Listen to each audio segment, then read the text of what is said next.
My name is Bond. James Bond. Shaken, not stirred. Do you expect me to talk? No, Mr. Bond, I expect you to die. I'm now aiming precisely at your groin. That's not funny, 007. For England, James? No.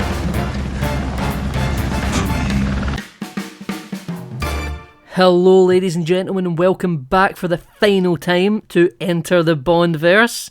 I'm your host Nathan, one of your hosts, and I'm here with the amazingly talented and awesome YouTube extraordinaire, writer, all-round enthusiast. His name's Kyle. Say hello.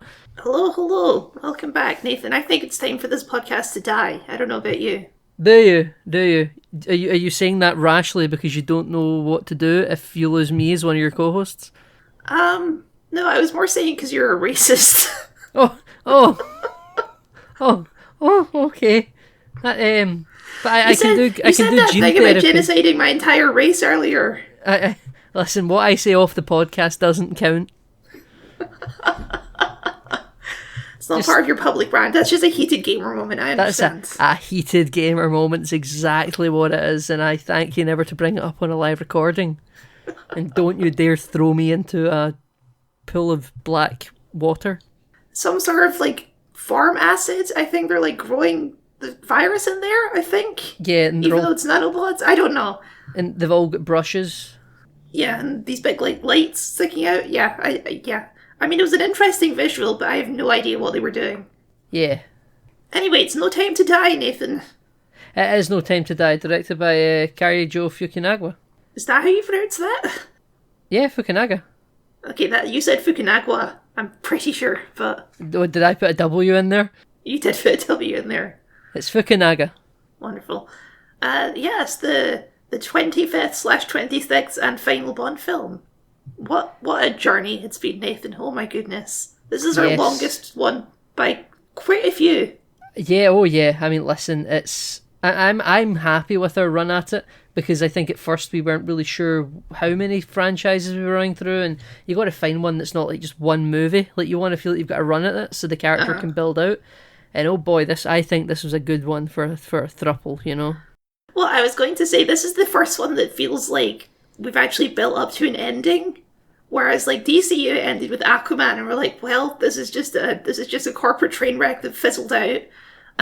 Yeah. And then X-Verse ended with Deadpool and Wolverine, which is it's kind of trying to honor those movies, but it's mostly for jokes and yucks. It's not like a proper send-off, really. No, but this is a finale. This is a proper, honest to God finale. Which is weird because it also isn't a finale, because James Bond will return. I know, yeah, we'll get to it, but this does feel like a very climactic movie. Oh, it's a climactic movie, but that not for the franchise, but for this era, you know? Oh yeah, So, why don't we sort of dive into the behind the scenes in this film to start us off?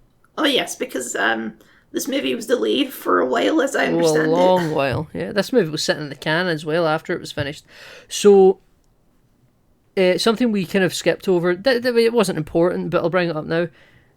Someone who always wanted to make a James Bond movie was none other than Danny Boyle, a famed British director, Danny Boyle, right?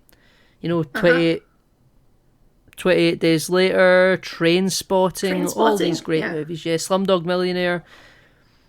And he ended up directing the 2012 Olympic Games, the opening ceremony. Okay.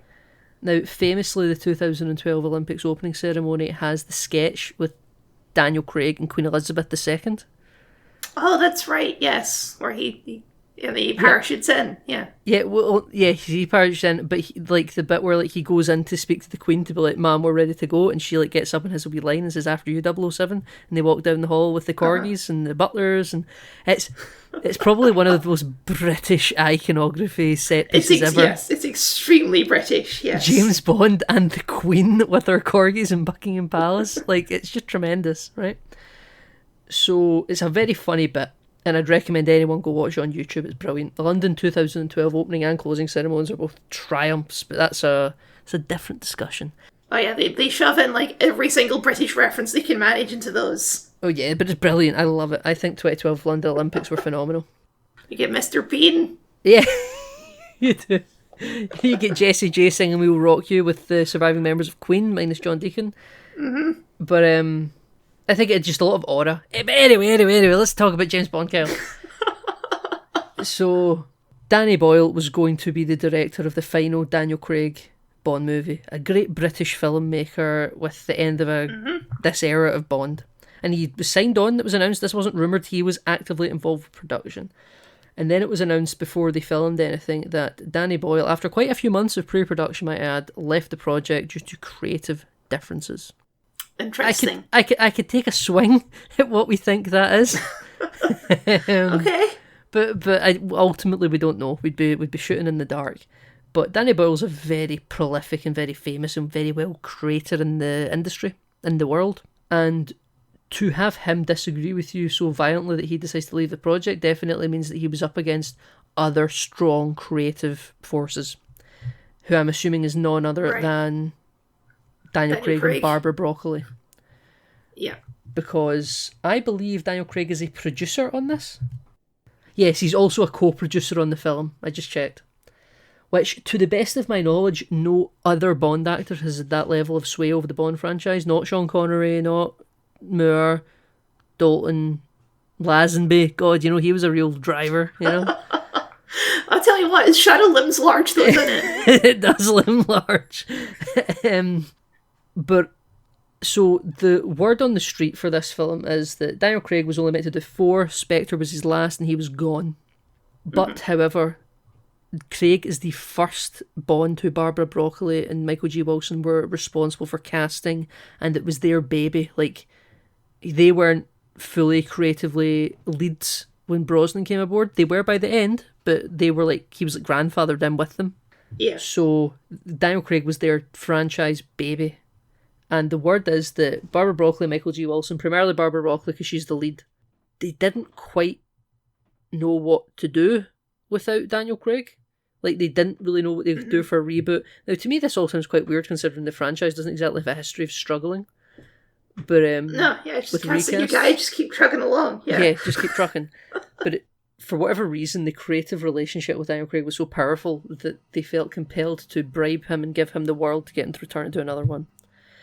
And Daniel Craig's a real Harrison Ford.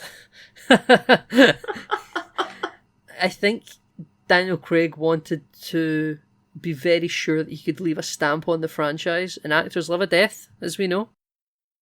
Yep. And I think he also wanted to make sure that he couldn't be backstopped into returning for like a 6th time later on. Oh, they could still manage it. And they were like, okay, I'll do it, but I'm dying. And I wonder if that's... So yeah, spoiler, James Bond dies. Fucking dies, Kyle. Yeah.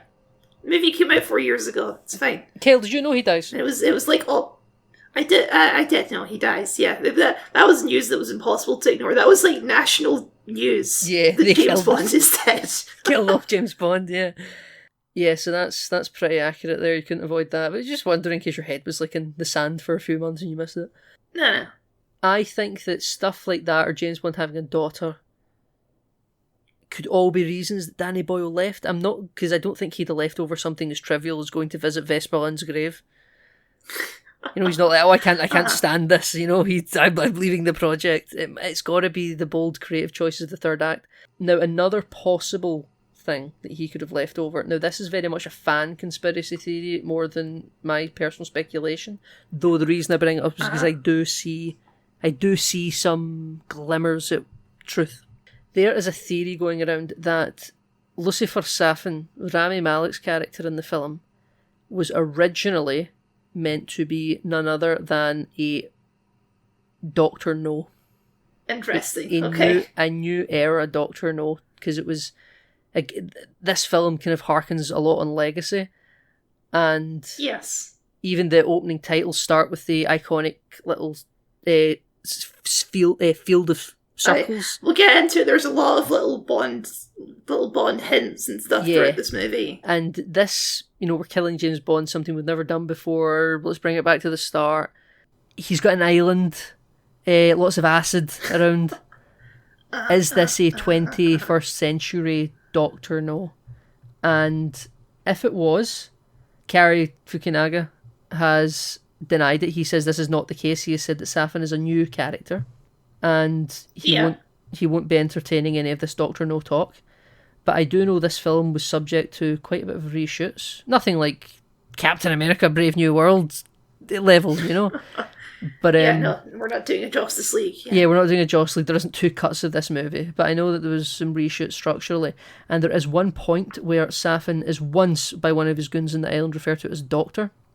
He never calls himself Doctor though, and I'm wondering if that is a little flake from a scene that they needed and didn't reshoot without lineage to his original Doctor No roots. Kyle, what do you think about the possibility of Lucifer Safin actually having been Doctor No in an earlier draft of the film? I think I might have hated that, to be perfectly honest with you. If he'd come out and he had the big, like, chunky robot hands. Well, maybe he wouldn't. Maybe he wouldn't have had the robot hands. You know, maybe he wouldn't have had the robot hands. But then it would have just been like a name, basically. I don't know. I'm fine with it being a new character. I don't need that level of, like, bring everything back, you know? I think it's fine. So broadly, I hear from others as well, they would have disliked it being Doctor No. Cards on the table from Nathan here. I think it would have been kind of neat. Just a little... It doesn't need to mean anything, no. But who the fuck is Doctor No from a film in 1962? He's the baddie of the movie that leads an organisation called Spectre. Doesn't lead it, but for the purposes of that movie, you know. He has baths of acid that he gets chucked in at the end. And he has metal hands. But the metal hands are, you know, they're just rubber gloves. He was like launching missiles, or was he shooting lasers at missiles? I can't remember. Satellites or something. Yeah, I can't remember either. Yeah. But he's on like an island in the middle of, near Jamaica, I believe it was. He has prosthetics to look more Chinese. Yeah, I remember Dr. No. Yeah, I forget that he had prosthetics to look more Chinese. You remember that? I do remember his face. I never picked up on that. But I could see this being some sort of 21st century version of a Bond that's trying to be realistic creation of Doctor No. And maybe they changed it because it just was pointless and there was no use of being Doctor No. But I don't think Doctor No exactly had a fleshed out character in 1962. Who cares if this was Doctor No? Yeah, well, that's the thing. Like, that's exactly though. I'm coming out of the other direction of like, well, who cares if it's Doctor No? Like, it's not like a big relevant villain. It's not like bringing Blofeld back, where that's like a big name. Doctor No is the villain of the first movie, but the first movie's pretty boring, and he's never left a lasting impression as a character. Well, that's why I don't hate it, because, like, sure, like why not do that? You know, like, if you're doing all this harkening back to Legacy and start from where we began, like back to the beginning type stuff. Just kind of do Doctor No. Even if you're just using the name, you're like bolting more relevance onto the name, because his character in the original just did metal hands.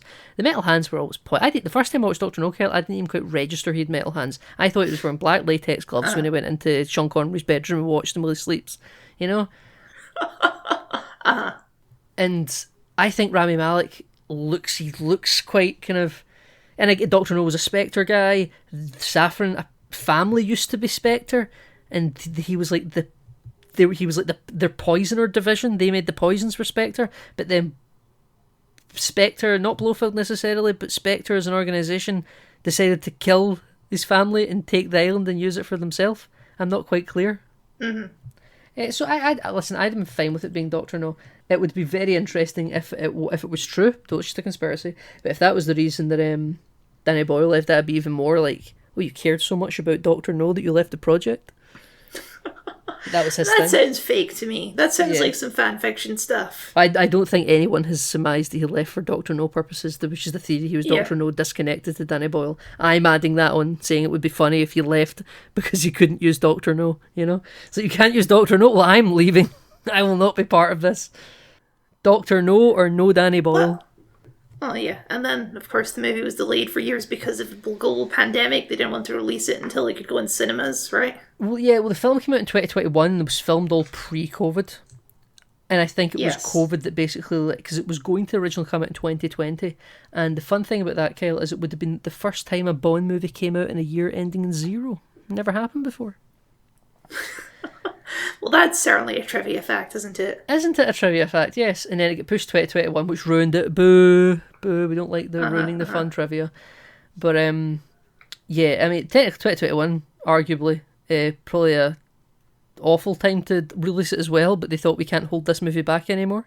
But I saw it in cinema when we got one of our releases from lockdown, and because it's the most recent Bond movie, I distinctly remember watching it. Sure, yeah. Do you like this? I did, yes. I think I'm happy to say that it was much better than Spectre, which is good.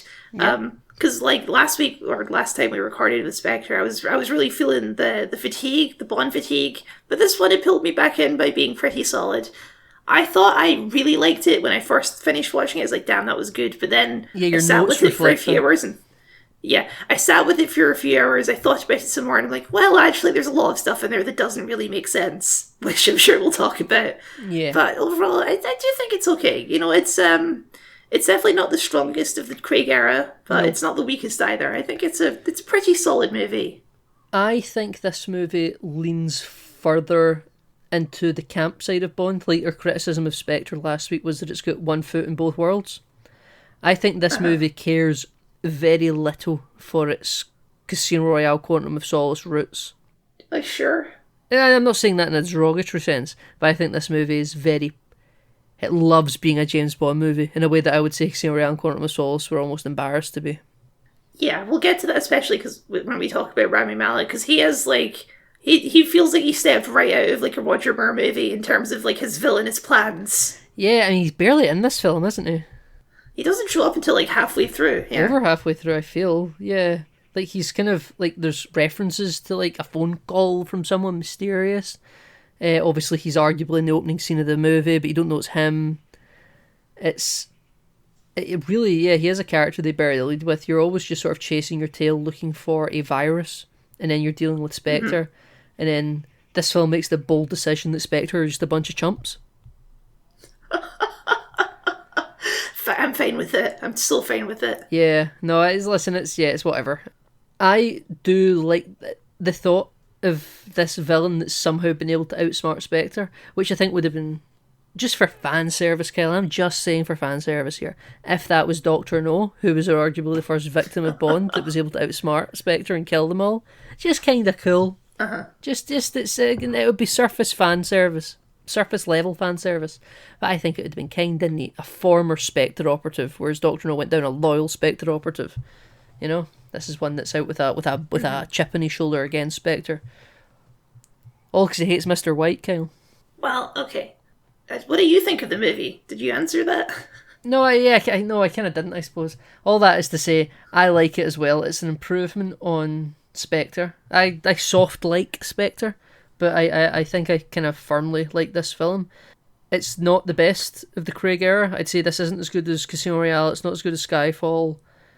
I like it more than I like Quantum of Solace and Spectre. Yeah, I'd say it comes in third place. There we go. Yeah. Casino, Skyfall, this. There's my order for the franchise. It's delightful that they didn't completely fuck it up as a finale. You know, that's good. You don't want that. Do you think you say that because it ends strong, or do you think like throughout the film it's quite good as well? I think the film's pretty good. Yeah, I think that there is like an ebb and flow to it. There is some more boring parts, but I think overall this movie's pretty solid. I really like the opening, Kyle, in the snow in the house in Norway with Safin and his white with Kid Madeline. Yeah, the story that she told Bond about a man coming to kill her father and. He kept the gun beneath next to the bleach under the sink. Now, that actually doesn't reflect the story she fucking told Kyle, because he was here to kill the family, not here to kill Mr. White. Though he did ask, is your husband home? And I wonder what he would have done if he was. Would he have just tied him up, made him watch? Who's to say? Now, I thought he was there to kill Mr. White as well. He just wasn't there, so he's like, well, I'll kill his family instead. Well, he says that Mr. White killed his family, so he knows he could do something worse than just killing him, would be killing his family. So I don't know if he's doing that as like taking advantage of the moment and being poetic, like as he goes along. I mean, maybe Madeline was a kid. Maybe she didn't have the full picture at the time, you know. So it was her truth when she told Bond the story. It was her truth when she told. Well, that's fine, okay, Kel. But I love his fucking doll mask. This lifeless little smile. Very, very cool. But yeah, so Madeline shoots him, goes into a frozen lake. Somehow, Safin decides to save her from the frozen lake. Don't know why. Something, daughter of Spectre. I think it's supposed to be like a humanizing moment because, like, obviously he was a kid and all his family was murdered, so he sees this other kid and is like, "Oh, I'm being a monster," and he has like a glimmer of humanity there for a moment, but that fades over the years. He's like, you can be raised to hate your parents' killers the way I hated my parents' killers, eye for an eye type stuff.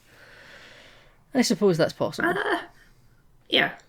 Yeah, so she arises from the frozen lake, and then we flash forward, and it's current day Madeline, and she's getting out of the water next to Bond, and they're retired. This is like 9 months after Spectre has taken place. Yeah, not super long after Spectre. No, this is quite. They're still driving that DB5 they drove off in. Yes, exactly. They're still driving off in that. They're where are they, Kyle? Is this Italy? Yes, it is Italy. Yeah, because they're going to where Vesper's buried, which is in Italy. Yes, So we are. It's a gorgeous town, though, isn't it? Well, Nathan, as they're driving, we have to point this out because we cut to them in their car. Yeah. Well, first of all, they're at the beach, but yeah, they're in the car, and I can't remember what Madeline says, but Bond says, "Honey, we have all the time in the world." She's like, drive faster. Yeah. Yes. And the No Time in the World motif kind of plays under that. Now, Kyle, I think this is the same road that Lazenby's driving along when Blofeld and Frau Arbuthnot does a drive-by. I think it's the same road that Tracy Bond gets murdered on.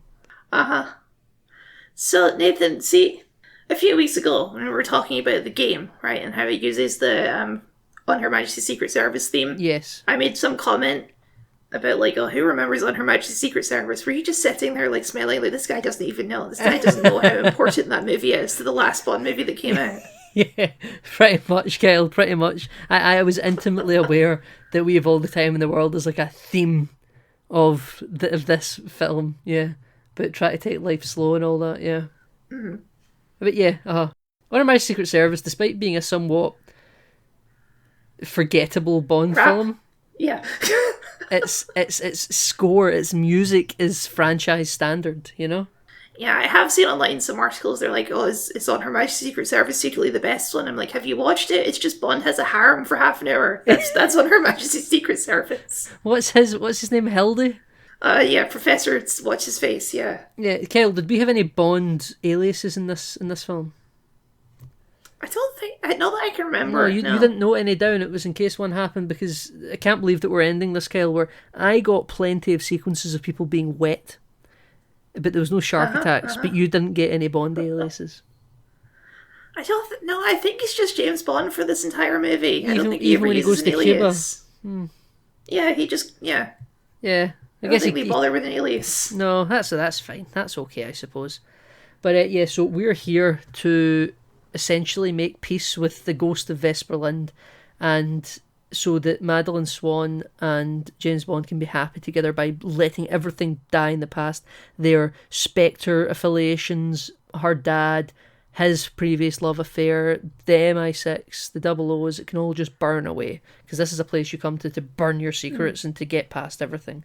Which is visually I didn't stunning. Look into this I didn't look into if this is a real thing or not, but it does seem like a health and safety hazard. It does seem like a health and safety issue, I completely agree with you.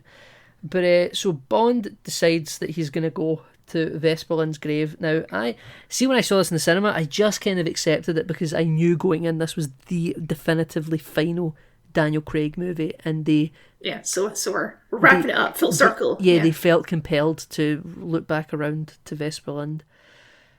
But honestly, now that I've got some distance from it, and given the train that I was on during Spectre about being over her, this feels like you're bringing it up because it's the end and not actually because Bond is still haunted by her.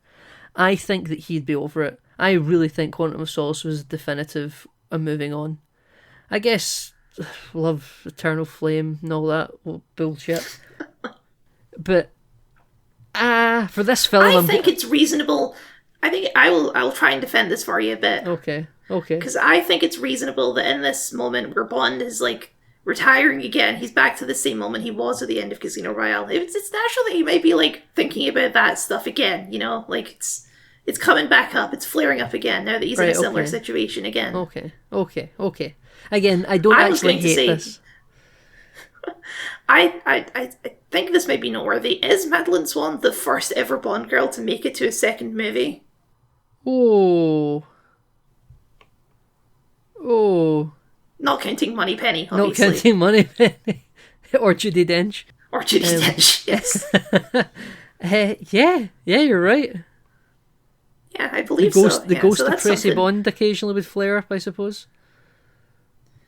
And I will say too, because I was quite harsh on the chemistry in Spectre between these two, I think I buy it more in this movie. I don't know what it is. I think maybe I'm just settled into it now. But I kind of bought the relationship more this time. This is perhaps why I wasn't so harsh on it last time, because I have seen this film already, so rewatching it, I've got all the chemistry from scenes not yet filmed in my head. You know, I'm right, like, okay. I'm like, it's fine. They're fine. I'm soft on the criticism for the relationship because I quite like them together. And Lea Seydoux is just a gorgeous actress and person and model and everything, you know. So it's difficult to look at that person and go, "Oh, I don't love her," you know. Well, that was not my issue with it, Nathan. But yeah, I think it's mostly just because in this, especially when they did the time skip later, there's a better sense that they've been together a long time, even with the sort of nebulous "how long is this after" moment. Well, right now they're firmly in a honeymoon period. Yeah. Anyway, Nathan, Vesper Lynd's grave explodes. That's really the important thing that happens that's here. the important thing. He says that he misses her and he's trying to get over grief and stuff, and then he hears a little bon voyage behind the bank vault wall beeping, and he leans in. There's a little card with a little Spectre logo on it, yeah. And you know what that would have happened if this was like an 18? Skeleton fragments would come flying out from that tomb. If this was a Deadpool movie, there would be like skulls and stuff coming flying. Like he'd be holding Eva Green's head in his hands. But no, we're classier than that. So the coffins are reinforced deuterium or steel or whatever, you know? And yeah, so a bomb's going off, he's stunned, everything's muted, he gets up and he's running back to Madeline. And this Spectre goon's now on his tail. And one of them is called Cyclops, and he's got one real eye and one digital eye that's recording everything. And I think that this is the campus thing this Daniel Craig era ever does. When I first saw this, I was like, oh, this is like something from John Wick or something.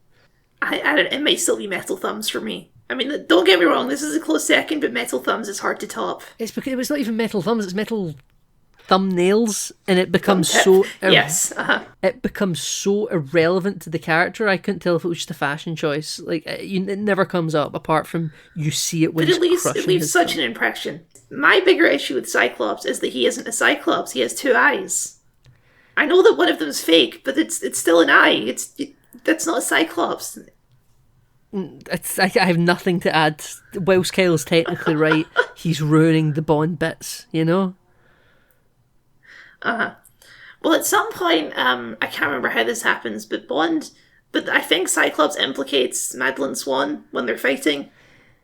Yeah. It's like, how do you think we knew you would be here, Bond? No, so Cyclops says about Madeline, it says, Miss Swan, she's a daughter of Spectre.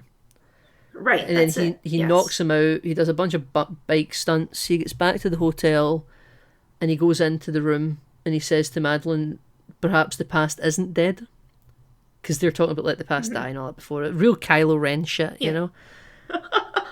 And he then like manhandles her and is like fuming with her. He's like, "How does Spectre know I'm here, Madeline? How did like?" I think he's doing a tremendous job here, actually, like acting wise. I mean, a seed of doubt has been planted in his head. Yeah. So he is just going off in one, and then he drags her down to the DB5, and they go for a drive, and then they're being followed. And then a phone rings in her bag, and it's a little Nokia 3310 2017 re-release, because I remember that phone. And it's in like Spectre white with a black trimming, and a little Spectre logo pops up, and it's a little audio recording of like Blofeld talking to her, and he's like, "Well done, my love. You know, you've been great. Yes. Your sacrifice will go down and celebrated in the Spectre archives forever," or something like that. So Bond is like fizzing. Yeah. I have to say, like, having never watched this movie before, I was not convinced by this. So I'm kind of shocked that Bond fell for this, because it's so, like, it's so obvious, it's so blatant as to, like, a setup, as to get the perfect message just in time. If Blofeld would be like, ah ha ha, well done, Madeline Swan, our plan went perfectly. I think that Bond is a bit of an emotional wreck right now to not be possibly considering things correctly, you know? I guess so. He's went to the grave of his former lover that used to exploded on him, and he's gone back to the person who's his current lover, who's now apparently been set up to be working for Spectre. He ain't think he's in like fight or flight mode, and he's choosing flight right now. Well, yes, also, his previous lover was also a traitor working for Spectre, so... Yeah, unbeknownst to maybe even her, because quantum something, you know? Yes, quantum something, yes. Yes. Now, we get to like a little courtyard where Bond and the DB5 is surrounded, and when I say his fight or flight instincts go to flight, I mean they're on like flight and in nothing, because he's like considering, I think, just dying here. Because the DB5's like reinforced glass, but they're shooting it with everything, and it's starting to bend, and it's really, really cracked. It's not broken yet. And Madeline just pleads with him to do something. And for some reason, he's like, okay, sure, I guess. And then we get just a tremendous set piece. He starts doing donuts. I love it. He hits like a smoke screen thing out of the exhaust pipe. The headlights go down and bring out spinning up miniguns. And he's just doing these donuts and smoke firing miniguns as the Bond theme is just playing in this super minor tone. Dark. Yeah. Yeah. It comes up a few times in this movie, and I love it. We have to point out immediately that this movie is scored by Hans Zimmer. Of course. And this movie has an incredible score. Of course, yeah, it really, really does, yeah. And I would think someone like Hans Zimmer wouldn't like playing in someone else's field, like, oh, I can't compose my own music, I need to play with someone else's. But apparently I'm wrong, because he loves playing with other people's James Bond music here. He doesn't need to work on original stuff. Honest to God, this like dark, I kept referring to in my notes as like the dark Bond theme. Mm-hmm. It's one of my favourite variants of the Bond theme. It's just so like, it's got so much like... It's got a lot of momentum to it. Yeah, it feels like you would play this if you're marching somewhere, you know? It's like the Bond isn't fucking around theme. Yeah, and he really isn't. So Bond gets out of this moment, he makes it to a train station where he throws Madeline on, and she says something like, I've got something to tell you. I think she says that actually just before the phone rings. And he says, I bet you do. I bet you do. Now, to people like us who have seen the film, Kyle, she's going to say, I'm pregnant. But, of course, Bond's like, oh no, I bet it's something Spectre. I bet something Spectre. And then throws her on the train and she grabs her chest. And at this point, he's still not thinking, are you okay? No. He doesn't care. And then, she's like, how will I know if you're safe? And he's like, you won't. I'm going dark. I know how to disappear. I'll never see you again. You're now safe from Spectre. I'm leaving. Bye-bye. And as the train takes off, we get those this field of circles, Kyle, I call them, from Dr. No. The little Technicolor circles. And it says, his name Fleming, and from the legacy of Albert Broccoli and stuff, Cubby Broccoli, and Barbara Broccoli, Michael G. Wilson and stuff, and we get the No Time to Die motif that takes us into the No Time to Die song by Billie Eilish. Just great. I love this intro. Okay. Oh, okay. I'm not going to badmouth Billie Eilish, okay? Don't don't worry. Dare. Don't worry. She co-wrote the song with her brother. I do think, like, in this song, I kept expecting it to, like, get bigger, and it does a bit, but I'm expecting, like, the bass to come in, and the bass never comes in. I don't know what I mean by that, but... You think it's meant to go harder, but it's quite a mellow song? I think she kind of brings it up a notch at the end. She does a bit, but it never quite escalates. I'm expecting, like, the Skyfall moment, and the Skyfall moment never comes. You know what I mean? Yeah. She doesn't reach the major note heights of Adele. But I think that Billie Eilish is a phenomenal singer and writer, and her brother is also a credited writer in this. I think it's good. I do like it better than Writings on the Wall because it's not like a mellow song. It's more of like a pissed off song. Yeah. It's like an annoyed and betrayed song. Yeah. Well, this song was nominated for it and won a Grammy. And, so, Grammy Very Award. good. So was the Writings on the Wall, but But still, I stand this song really like. I love the visuals of this intro. It takes everything from the deserts of Quantum of Solace's Another Way to Die, the kind of card themes of Quantum of Casino Royale, some of the underwater features from Skyfall, and it takes naked women and octopuses from Spectre. Yeah, really played it safe on that one. Yeah, and we get some themes of this film wider as we get like the doll mask that Safin wears at the start exploding with like bright colours, mists, and there's like DNA helixes made out of pistols that are firing at each other. It's like to do biological warfare, Very, very good. Very, very good. I what can I say except to re-emphasise that I am a fan. But Nathan, we cut to 5 years later. Yes, we do cut to 5 years Quite a time later. skip. And we're in London. There's a heist about to happen. Now, for the sake of brevity of our recording, Kyle, I'm going to disillusion everyone to what's happening here. Spectre are breaking into a secret British bioweapons building in central London, which is interesting. Yeah. They make a joke about weaponized smallpox, so they're doing some bad shit. Yeah, they're doing bits. But they're just joking too, because they're bullying one of their co-scientists, even though the co-scientist is actually a turncoat, so he deserves it. But they don't know that. Yeah. And one of our scientists we learn here later that he definitely deserves it. But yeah. One of our scientists here is none other than Hugh Dennis from previous British comedy panel show Mock the Week, and he does various other British sitcoms.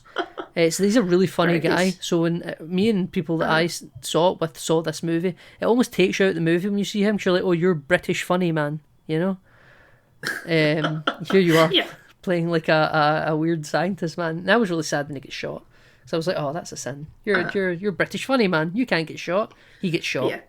But the main person we introduce here is Orbachev is his name. Oberchev. Yeah, Oberchev. Yeah, he's a Russian science man, Russian biochemist man. Yeah, well, the actor's Swedish, so I thought he was Swedish. I thought he was really hamming up a Russian accent. Maybe sure. Oberchev would sound Russian, So he has been previously absconded from some previous intelligence source and is now working with MI6. But Bond thinks that he shouldn't be being trusted because, like, he's not a nice guy. This is like the equivalent of like the Nazis helping with the moon landing. I was going to say, the Nazi scientist stuff. Yeah. This Vald is so Overchef working with MI6 is a real Operation Paperclip type thing. And then it turns out that he actually really shouldn't be trusted because they get a phone call from Safin. We don't know it's Safin. He's like, Spectre are coming. They're breaking in, but don't hinder them. This is what we want. They're going to ask you to help them. Just do it. Give them what they want. And then our real plan will spring in later. And I quite like this scene. I like this quite just clips. It's a quick scene, but it's just the camera's doing its rotating twists as they're taking the glass panel off the window and coming in the corridor, and then the power cuts and all that. And Cyclops is leading the Spectre Strike Force. Yeah, they escape this scene with like a torpedo that they launch down an elevator shaft that like spits magnets as it falls down, so that you do like a magnet fall. And, I mean, it's cool, but it seems extremely specific. Well, they probably had their extraction plan in mind. I think they didn't just bring that with them by accident. No, they custom built it, I suppose. Okay, sure. It's not like when Q gives Bond a gadget for, like, surviving skiing avalanches, and then, like, conveniently you're going somewhere where that happens. I think this was a pre-planned assault. They knew exactly what their plan for getting out was. Because it also sets off a bomb at the elevator shaft that breaks into, like, one of the subterranean tunnels. They knew what they knew the kit they needed, It's very specific, and it was brought for the specific reason. And I love it, actually. I think it's really fun. I will say, and this is the thing throughout the movie, it brings up this idea a lot that, like, M is responsible for this, basically. He was the one, like, overseeing this bioweapons program. Yes, Project Heracles. Not Hercules. Project Heracles. No, because we're being authentic to Greek culture. Yes. But, that is one part of the movie which I feel like doesn't really have a resolution. The whole like kind of fucked up here. Yeah, we get a scene between Bond and on the banks of the River Thames where they kind of just reconcile their differences, and says if there's an error has been made, then that's on me. But then there isn't like a scene where we drag in front of the Hague for like war crimes and secret bioweapon manufacturing. Which is quite funny because the last two movies have had an element of that. Like, that was all the Judi Dench stuff in Skyfall, was like holding him accountable, when arguably this is worse than anything Judi Dench did. Ralph Fiennes is no Judi Dench. I guess. You ain't got time, unless this was his swan song and like Daniel Craig was going out in the next one, you don't have time to give him that much screen time. Yeah, you know? No, I understand. Just a thing I thought I'd point out. Yeah, well, I do enjoy the scenes with them in this film quite a bit, because when Bond reunites with him in London later on, and he's sitting there kind of being like, what have you done? Like, what did you do? You know, he's like really probing him, and M's telling him not to get involved, and then he keeps going for other measures of scotch, and Bond goes, my God, you're thirsty. He just called, like, you're drinking a lot, And M explodes at him, right? And he's like, if you have information to give, we'll accept it and thank you for it, but if you have nothing else, then we'll thank you for your service and you can leave us alone and we'll get on with the job, I actually really like the tension with M in this film. Ralph Fiennes does a fabulous job. I don't disagree, yeah. I do, I like M. But yeah, so... Bond is living in Jamaica. Bond is. He's living in where Ian Fleming wrote the first Bond books, in the GoldenEye estate, Kyle. I know he's literally staying in the GoldenEye estate, but Ian Fleming had an estate in Jamaica called GoldenEye. Yeah. Which is just a fun bit of trivia. References. Yeah. Also, Dr. No, GoldenEye, Jamaica as well, so yeah. Yep, absolutely. Yeah. Mm-hmm. It's where Bond got attacked by that spider that was clearly on a plane of glass. Yeah. For that. Yeah, no 3 blind mice playing in the nightclubs in this time, though. No. So, Bond... he thinks he's being followed. Yeah, he thinks he's been followed, and he is, and he calls them out, and he pulls up beside them, and it's none other than his CIA ally, Felix Leiter, and his new political appointment, Logan Ash. Welcome back, Felix Leiter. I'm so glad we get Felix Leiter for the last episode. The patron saint of this podcast. The patron saint of this podcast, yes. It's lovely to see him back. Really, really good. Because Jeffrey Wright hasn't done it since Quantum of Solace, No, yeah. He was mentioned in Spectre, but yeah, this is him back. And it's funny that, like... See, if this was any other Felix Leiter, we would just be like, oh, it's Felix Leiter. But I am genuinely excited to see Jeffrey Wright, because he is very charismatic in these movies. Yeah, Jeffrey Wright can do no wrong. But it's what I think is kind of what would have been, because this film, about the legacy and stuff, Kyle. Could you imagine if they recast him? That would have been a good bit. Could you imagine if it was just a white guy? Imagine if the guy, if Logan Ash, if Logan Ash was Felix Leiter, and Bond just looks at him and doesn't even blink. He's like, Felix, how you doing, old buddy? How's the wife? Well, I do think it's funny that this movie treats it like they have this long-lasting friendship, that they've been on missions together for years, when like the last time we saw them was Quantum of Solace. But I guess between then and now, they've had like all these missions together. They've had like years of back and forth. Yeah. Because, so later on, when Felix ain't doing too hot, he says, like, you think I would have learned to swim all this years, like, at sea or stuff? And then Bond says, you're from Milwaukee. And I was like... It's very funny, yes. Yeah, like, when do you trade this information, And they've been like, come on, we've been in worse spots than this, Felix, let's get out of it. And I'm like, have you? The last time it was actually you on the run, Bond, and Felix brought a SWAT team with him. So... Like, and that was only like the second time you guys had met, yeah. Yeah, but there must have been a bunch of adventures that we never saw that I would have loved to have seen. Because I accept that they're brothers. Yeah.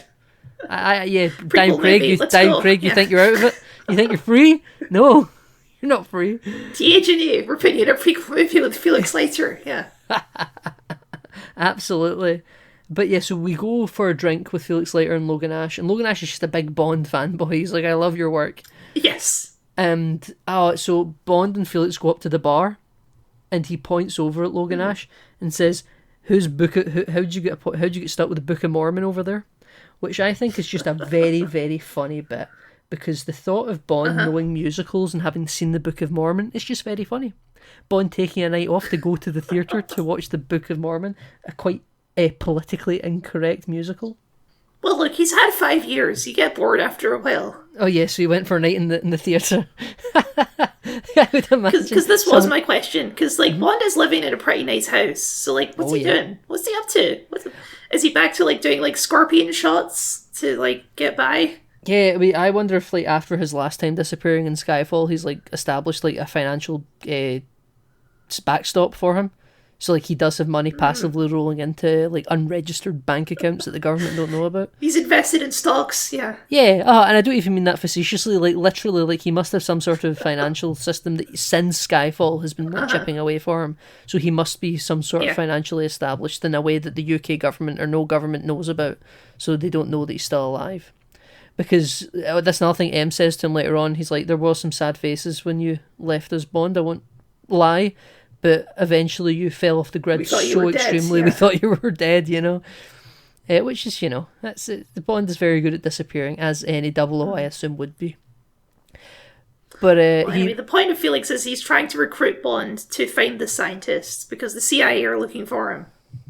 Yes, the CIA are looking for Oberchef, the escaped scientist, and Bond calls him out and says, "Isn't it weird that you and the British government like aren't working together?" And Bond tells him that he's retired, and Felix says, "It's because you're not in the service of Her Majesty's government that I'm asking you, because we ain't working with the Brits on this one." Because everyone's kind of pissed at the Brits over this weapons thing, because M even tells Moneypenny that the official story is it's a gas leak, you know? So he says no, he's happily retired. It was lovely seeing you, Felix, but I'm not going to get Oberchef. It is weird, though, that you aren't working with the Brits. But Bond then runs into a woman who's kind of seen lurking around outside. Yeah, we've seen her in the background a couple times, and his car is broken, so she offers him a lift. Yep.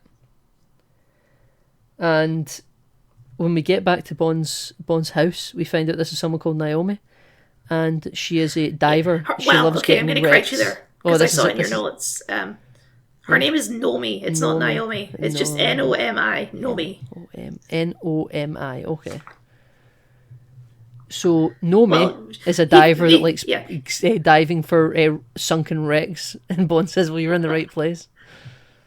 They have some good bits. She says, "Is this the bedroom?" And then she takes off a wig, and he's like, "That's not the first thing I assumed you would take off." Yeah. And then the Jamaican accent drops, and she's a very kind of perceived pronunciation British accent. And she says, "I'm here as a professional courtesy, Mr. Bond." And he goes, "It's Commander Bond." And she says that it's Lashana Lynch. It's Lashana. She's been in stuff. Yeah, she was in Captain Marvel. She's Captain Marvel's best friend. Died of cancer. Yeah, she's Maria Rambeau. Yeah, right? and now she's a Photon because she wakes up Maria Rambeau at the end of the Marvels next to Beast. Yes. Yeah, remember that? So we'll be seeing her again, I assume. How is that going to play into Secret Wars? So, yeah, she's been a double for a couple of years now. She's a quick learner, according to Bond. Bond's like, "You must be fast, you know, they're recruiting younger," something like that. And she says, "I'm not just any 00, by the way. I'm 007. Oh! Oh my goodness, Nathan, it's so woke. Yeah, it's very woke, very, very woke. People are like, "Oh, there's a black female 007. It's like, yeah, but James Bond is still in the movie. It's not a not James Bond movie. It's still Daniel Craig is the lead. This also, have you watched the movie? Because he becomes 007 by the end of the movie. She's like, "Actually, no, you're the real 007. You can have the number back." So, like, yeah. I believe that the kind of code name people thought he had for this movie was like, he was like 000. Triple O, yeah. Yeah, he's just Triple O. But then I suppose she became Triple O when she surrenders the title back. But I do like later on in the film when he is officially reinstated as a 00 when he reconciles with them. She's very concerned about which 00 what he's been given. It multiple times in the scene. She's like, 00 what? And no one quite answers her. But then she is still 007. But I think that's why people think he's like 000 for a while, because he hasn't. Like, is he 001? No, I don't think so. You know, he's like the arbiter of 00s. I will say beyond that, I do like Nomi in the movie. I think she's fun. I feel like the movie doesn't have quite enough time to like develop her to be more than just like a side character, unfortunately. Yes, I would agree. I would agree with you there. Especially when, like, you compare with, because she sort of slots in with the rest of, like, the MI6 crew, and, like, they're all, like, developed over multiple movies at this point, and she's just kind of also there. Yeah, oh, she's definitely the new member of the Office Band Society. Uh-huh. But yeah, she has her fun moments, but yeah, I don't think, like, she's that important to the film at the end of the day. Well, she's there to give Bond the professional courtesy, Kyle, not to go to Cuba, which he says he's not going to anyway. But then after, he does make the phone call to M, and he's like, it's bloody suspicious that you aren't working with the Americans on this. So he then calls up Felix and says, I'm in. So he's going to Cuba. And Cuba is my favourite part of this film, Kyle. Cuba is great, because this is where we meet Ana de Armas. This is where we meet Ana de Armas, who's playing Paloma, who is just simply my most favourite character in this film. This is my favourite part of the film. This feels like such a classic Bond sequence. You know? It's filmed with, like, 21st century suave and modern filmmaking, but it's the most jovial this film is. Oh yeah, yeah, she just has, like, such natural, like, she's just so engaging to watch. She has this, like, bumbling, like, oh, I don't know what I'm doing, and then she's, like, a secret badass. I don't know what it is, it just works. Yeah, so she's very entertaining. So Bond comes up to her and she's sitting sipping a Diet Coke out of a glass bottle in, like, a little street vendor bar somewhere, and Bond comes up to her, and she's dressed immaculately, you know, she looks amazing, and Bond's just, like, wearing, like, boating clothes, I guess, because he arrives by boat, and or, like, plane, like a seaplane. And Nobi arrives by seaplane, he's on a boat, because they wave to each other on the dock. Yeah, they do wave to each other at the dock, because he knows Nomi's now on scene. And he's got, like, a code phrase to say to Paloma to, like, acknowledge that's who they are. But she's like, oh, it's you, let's go. And then she's like, oh yeah, I get nervous and forget the code word sometimes. Like, this is like my big break, you know, I've only 3 weeks training, but, like, I'm really looking forward to working with you. And then she takes him down to, like, the basement to, like, get changed. And he thinks that, like, she's flirting with him. But she's like, no, here's your suit, your tuxedo. And they get he gets changed, and they come out, and they look brilliant for this action sequence we're about to come up on, Kyle. I love everything about both Daniel Craig and Ana de Armas here. But they have Daniel Craig, he still has it in this movie. He's still James Bond. He's still rocking it. Oh yeah, absolutely. They go into the bar where, like, just across the street from where the Spectre party is happening, and it's for apparently Blofeld's birthday. It's just very kind of just jovial. This, like, isn't serious at all. And they have a couple of vodka martinis, but I was surprised to see that the vodka they used was Smirnoff, which isn't at all bad vodka, but for James Bond, it's very cheap vodka. You know, I'd have thought that he'd be having a Ciroc or a Grey Goose or something. Nathan, you won't imagine this, but I didn't notice. So. What do you mean you didn't notice, Kyle? It's right there. It's in shot. It's product placement, Kyle. That's okay. That's fine. That's under. I noticed though. I'm the alcoholic. So, also Bond reminds Paloma that he must bring back a Cuban cigar for Felix, and she's like, noted. You know, I'll remember to remind you. You know. And as we enter this party, this venue that Oberchef is apparently attending, he's setting up the bioweapon that was stolen from London to kill Bond when he arrives, because Spectre know he's coming. But then he sort of pretends he drops the, like, access key, and then he goes down, he brings out, like, another file from his sock, and it's got a different DNA file. And it turns out that it's not James Bond, but it's every Spectre agent here. Because when Bond and Paloma are going through it, they're like, this place is just crawling with Spectre agents and their personal security and their wives. Like, this is the Spectre party of the year by the looks of things, you know? Like, it's quite astounding. I love this scene, to be honest, because over all of this, everyone has, like, an earpiece in so they can hear Blofeld. Yeah. And he's doing, like, a speech. Yeah, because he sounds like crazy rambling at first. He has one of Cyclops' other eyes in his fake eye socket from where he got damaged in Spectre. So we did mention there was a little scene earlier on where M wants to see Blofeld immediately, but, like, over the CCTV, and it's very glitchy. But he's like, they think that Blofeld's crazy because he's, like, sitting in the cell doing hand gestures and murmuring and talking away to himself. It's because he's still conducting Spectre meetings via his bionic eye they don't know he's got, which is why when they find it later on, he's not got the eye in, and he's, because remember, like Inspector just had like one damaged eye. I'd never quite understood why it's just gone, but it's because it's actually been removed and plays for a fully cybernetic eye. Yeah. See, I didn't know this. This is me talking you through with like breaking news. So yeah, he's conducting all these meetings by pretending he's insane. So like this all, as it seems like it's all going exactly to plan. So the spotlight shines on Bond right in the center. They all stare at him, and it's like, this is it. Bond's over and done with. He's dead. Yeah, because gas falls. Because the main like butler's like holding one of the cybernetic eyes on like a Yes, a pillow. little robot eye. Yeah. And Yes. it's like scanning the room. But yeah, the gas comes out, and Bond's like, well, this is it, I'm dead. But then all of the Spectre people start dying instead. Pretty horrifically, too, I must say. They just start bleeding from their like pores. Yeah. Yes. It really turns them inside out. And the music picks up here. Like, it becomes a real sort of like Havana music, you know? Mm-hmm. And yeah, this is where Bond Paloma go for it.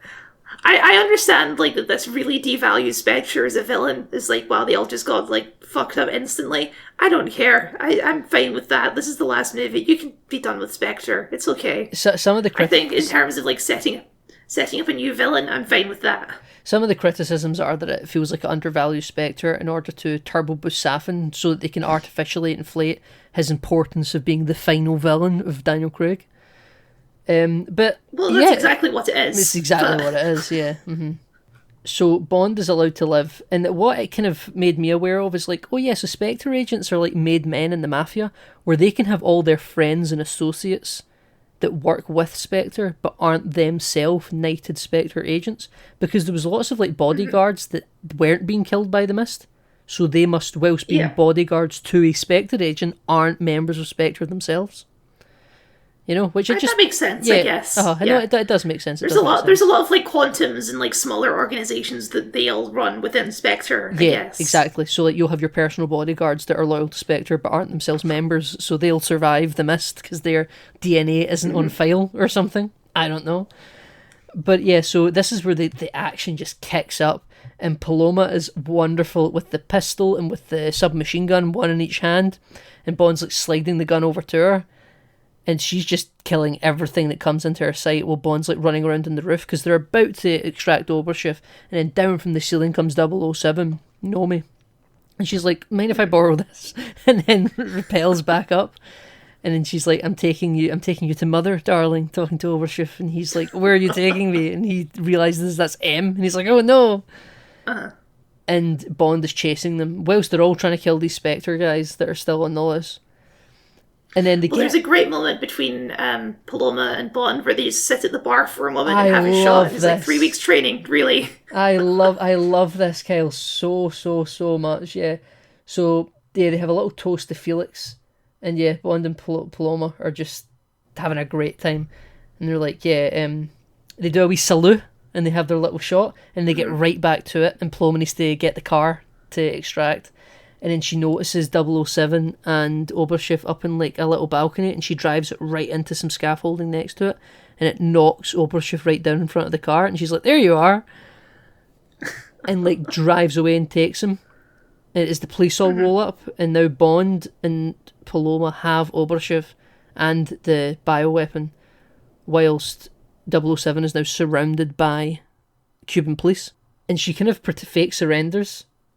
And then she like shoots an electrical outlet, and it just blackouts everything. It's like a Batman moment where the lights flicker and she's just gone. You know, really, really good. Mm-hmm. And Bond shouts over to her, "Mind if I borrow your plane?" And then Paloma gives Bond a cigar for Felix, and they give each other a little kind of smile and like a thanks. Thanks for that. That was really fun. Yeah, thank you. Okay, bye-bye. He's like, thanks, you were wonderful, or something like that. Yeah, you were great. Yeah, thanks, Paloma. So Bond takes Oberschiff away, and that's Paloma seen. That's her, gone.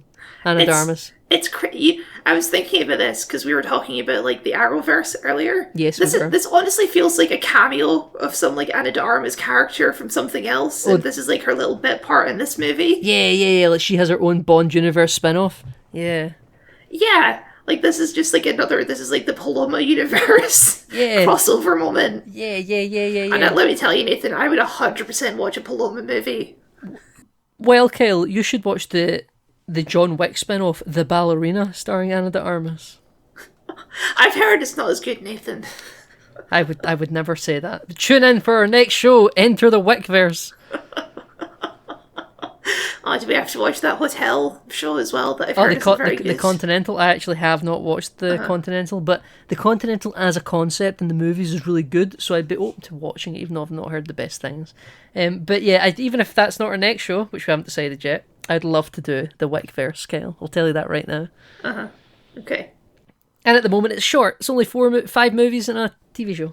Yeah, it's a shame to watch her leave because she is. I don't think we can undersell just like how like fun she is to watch on screen. Oh yeah, it's so good. When I tell you, audience, everyone listening, and you, Kyle, this is my favourite section of the film. This might be one of my favourite sections of the Bond franchise. It's very good. From Bond arriving at the harbour in Cuba to him getting on the plane and leaving Paloma. Just nothing. I cannot give you a criticism, you know? But anyway, we're done with that now, and Bond takes the Oberchev to a fishing trawler where Felix and Logan Ash are waiting. Logan Ash is such a video game character name. Logan Ash, yeah. Yeah. I feel like he's like an asshole Spartan on Infinity. He has the face for it too. I totally see what you mean. Yeah. He would be giving Spock shit, yeah. Spock? On Infinity? He's yeah, Spartan? Well, you know, the guy, Spartan, Thorn. Thorn. Oh! I completely forgot that Ethan Peck is also Spartan Thorn. We spoke about it last week off recording. Yes, Yeah. Just the things that you forget in life. I was like, are you talking about the right thing? But yeah. You've distilled it perfectly, yeah. He'd be given Spartan Thorn shit. And he'd be like the one person the Spartan you'd love to see get infected by the Flood. Well, funny you should mention that, Nathan, because oh, I know. Bond is interrogating Oberchev, and Logan is very much like, no, you can't do this. No, he can't do this. This is against regulations or whatever. Like, clearly he doesn't want Oberchev to be speaking. Yeah. And I love the way that Oberchev plays this scene, because he doesn't realize what's happening either. He's like, oh yeah, I'll just tell them everything. Our plan went perfectly. Yeah, he doesn't realize that there's like multiple factions here. Yeah, he thinks that everyone is working for Safin if they're not Spectre. He doesn't, and like he thought that 007 was the person there to take them back to M. Doesn't assume the CIA are involved. He's like, yeah, use our Safin's guys, right? And he might know Logan Ash as being one of Safin's men, so kind of is even more at ease. But yeah. So what happens, Kel? Talk us through it. Well, Logan eventually tries to interfere, and Felix tries to stop him. Felix takes a shot to the gut and falls down the stairs, so that's not looking too good for pal Felix later. Not looking great. Has a fight with Bond, who manages to shove Bond down as well, and takes the scientist away on the plane and blows up the fishing trawler. So not looking great for our brothers in arms here. Not looking great at all. So this is where we get the scenes where they say they've been in tougher spots than this, and Bond calls Felix out in his bullshit, saying that he lives near the sea and he's from Milwaukee. Yeah, so after the explosion goes off and the ship's sinking, Felix just needs to insist that Bond let him go, like it's fine. And he asks him, you know, is that life worth it? Is it the good life, you know, being retired? And Bond's like, yeah, it's amazing, it's the best thing ever. And then Felix just, the light goes out in his eyes. And it's F to Felix Leiter. F. Felix Leiter, the patron saint of the podcast. Patron saint of the podcast. He died for our sins, Nathan. He died for our sins. Yes, he did. This is a shot. This death really gets me because I think he's a great guy. Yeah. He is, and see when they're doing all these bits when he's being shot and all this, and like, damn, I wish we got a full movie of this because they have such great like back and forth. Yeah, absolutely. Because down when they're before the bomb goes off on the ship, he gives Felix the cigar, and he's like, I've got a Cuban cigar here and you're going to smoke it. You know, you're going to be fine. Oh, yeah. God, that's sad. Yeah. Rest in peace, Felix Leiter. Well, Bond gets rescued by a cargo freighter and then sent back in London, where he gets out his Aston Martin V8, Kyle, from none other than the Living Daylights. Yeah, because he used up the DB5s, but as we know, he just has like storage lockers full of ancient Bond cars. All over London, yeah. I want the submarine. We don't get to see this one do any spy stuff, which is unfortunate because this is the one with skis in it, I believe. I think so. It might be. Yeah, I really like. I really like the V8. I think it's a great car. I was very happy. This is the one they chose to bring back. Yeah, this is the one that he uses on like the ice, and he like the tires get blown off, so he uses it to cut a hole in the ice. Yeah, you're right. So Bond comes back and he goes right into MI6 HQ and he gets his visitor badge and they're like, "What's your name?" And he says Bond. And they're like, "First name?" And he has to do the James Bond bit. First time in the movie he's done it. I thought that was funny. It's a good inversion. You know, he's not doing it to be suave, he's doing it to clarify his name. Yeah, it's very similar to Picard in Picard Season 1, where he's like, Picard. The difference is, Nathan, this part was good because, you know, it was funny. It was quick, this works, that doesn't. We have a podcast named that. and it wasn't, yeah. We do, because it annoyed us so much. Nathan, Picard sucks, that show. It's very bad. Except for season 3. Apart from season 3, yeah, season 3 fucks. Yeah, we love season 3. But yeah, so this is where, as mentioned earlier, there's a lot of friction between M and Bond here, so we'll kind of skip over some of this. Yeah, Moneypenny invites Bond to dinner at Q's house unannounced, and Bond's like, "Hello Q, I've missed you," and he gives him a little pen drive, and he's like, "You need to like decrypt this for us." Where did he get this pen drive from? Did you get it from Overshiv? He got it from Oberchev, yeah. I will say to Q, he's all set up for a date. He's having a date night with a man. Yes. Oh, this is so woke. So woke, yes. He's like, he'll be here in 20 minutes. I don't have time for this. And then Bond's like, "Listen, we need this. This is important." Great gag in the background while Q's doing all his tech stuff. Bond and Moneypenny are just drinking all his wine. Yeah. It's very funny. He's like, "I've got to lay the table. I don't have time for this." And they're like, "Come on, just do it." Come on. And Bond's like, "I guess it's not really a 9 to 5, is it?" And then, yeah, you're absolutely right. Moneypenny and Bond are just sitting there gulping on Q's, I'm assuming not at all cheap red wine for this date night. No. We see Q's cat as well. He has one of those weird hairless cats. Yeah, so, and Bond's like, "You know, they come with fur nowadays." Office bands. I love the Office bands. Yeah. I'm glad we get some classic Office bands in the last movie. Absolutely. It is great that the Office bands make a comeback because they've kind of been lacking. They did come back for Skyfall a little bit, but not as good as they used to be. But this is high shelf Office bands. I'm very happy with the Office bands here. But this is where we find out, because Q and Moneypenny reveal to Bond that Madeline is Blofeld's psychiatrist, who's the only person who has access, or who Mo Blofeld will talk to. Which is just crazy, considering when we last saw Madeline, Bond accused her of still being a daughter of Spectre. But we cut to Madeline. Well, it's double crazy because of the things that happened in the last movie, that Madeline would want anything to do with Blofeld. Yeah, right? I know. That's what I find crazy about this. Like, remember that time, like, he tried to, like kill you and, like, torture Bond in front of you and all this, and you're going to be his therapist now? That's bonkers. Yeah, your dad was trying to kill him, and he was trying to kill your dad. He did kill your dad, arguably. Yeah, no, it's bizarre. But I guess we do get her motivation, which is that she was told to do it by Rami Malek. I don't know if she was told to do it by Rami Malek. So, we get a scene where she is told that she has a new patient to go and see. And this is after she's already firmly established as being the psychiatrist for Blofeld. Is it? Because I wondered if this was a flashback, actually. I didn't get that impression at all. I thought it was contemporary with the lineage of the film.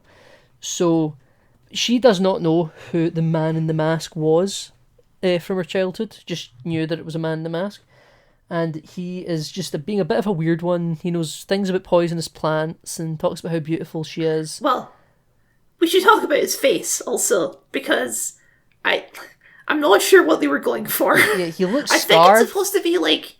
Yeah, I think it's supposed to be like the effects of the poison that he had when he was a kid, so his face is all like scarred up, but like... Because he had it's this quite apparent when the in this mask scene, was on as well. And then for the rest of the movie it becomes like less and less like visually obvious. It just like looks like some bumps on his face. It's very strange. I think it's because this might be the most intimate scene in the film, so they've got all those close-up shots that you do get, but it's like harsher lighting throughout the movie.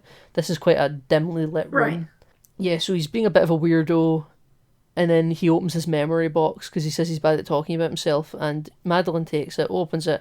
There's the cracked doll mask of the guy that tried to kill her as a child. And then he gives her a little fragrance and says, I want you to go see Blofeld and wear this. And basically she's like, why the hell would I do that for you? Like, do anything. And then he basically hints, I know you've got a daughter. Though the film hasn't actually ever said that she's got a daughter. But he implies that, Yeah. I know your weak point. You'll do it, you know? He also has all this, like, weird stuff about, like, oh, I saved your life, so now your life is mine, or something like that. Yeah, so, yeah. he's a weirdo. He's a weirdo. Yeah, definitely a weirdo without any doubt in the mind at all.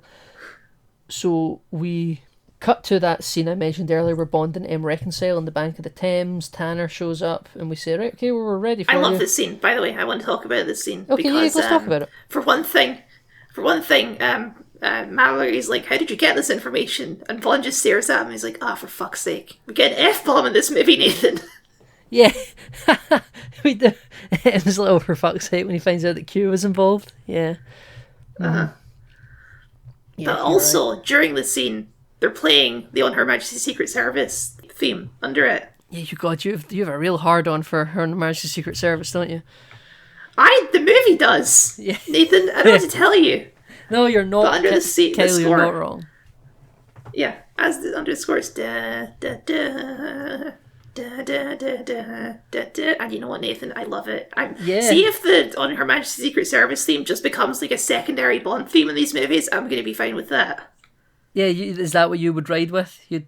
Sure, it's not like overtake the main theme, but if they just use it sometimes as like an accent for scenes like this, because I mean I get it too, because it is like relevant to this movie because he's back on the service, so like you play the theme, sure, but yeah, it's good. Yeah, no. Listen, you're not wrong. You're not wrong. It is a good theme. I would also enjoy it if it came back more, even if it wasn't thematically relevant. If it just became an accompanying part of the soundtrack. Yeah. So this is kind of where Bond and M reconcile, and we go to Belmarsh. Well, first of all, we have the scene where Bond is officially reinstated, where we get the double or what, Yeah. They also explain what the Heracles is. It's nanobots. It's nanobots that target DNA. Yeah, and he's been working on it since like before he was even M, back when he was like just a politician.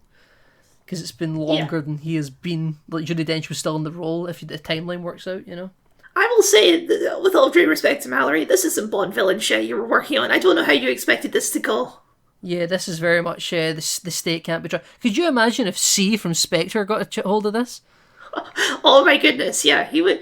Mass well, surveillance also that would state be like these, yeah. with the bioweapon. It makes Mallory a bit of a hypocrite, doesn't it? Yeah, because he was like, it's the perfect weapon, like no collateral damage, the perfect shot every time. Don't need to worry about any collateral. But then Bond, without much prodding, quickly goes into the, oh yeah, but this could be like a genocidal bioweapon. And M was like, oh, I never thought of that.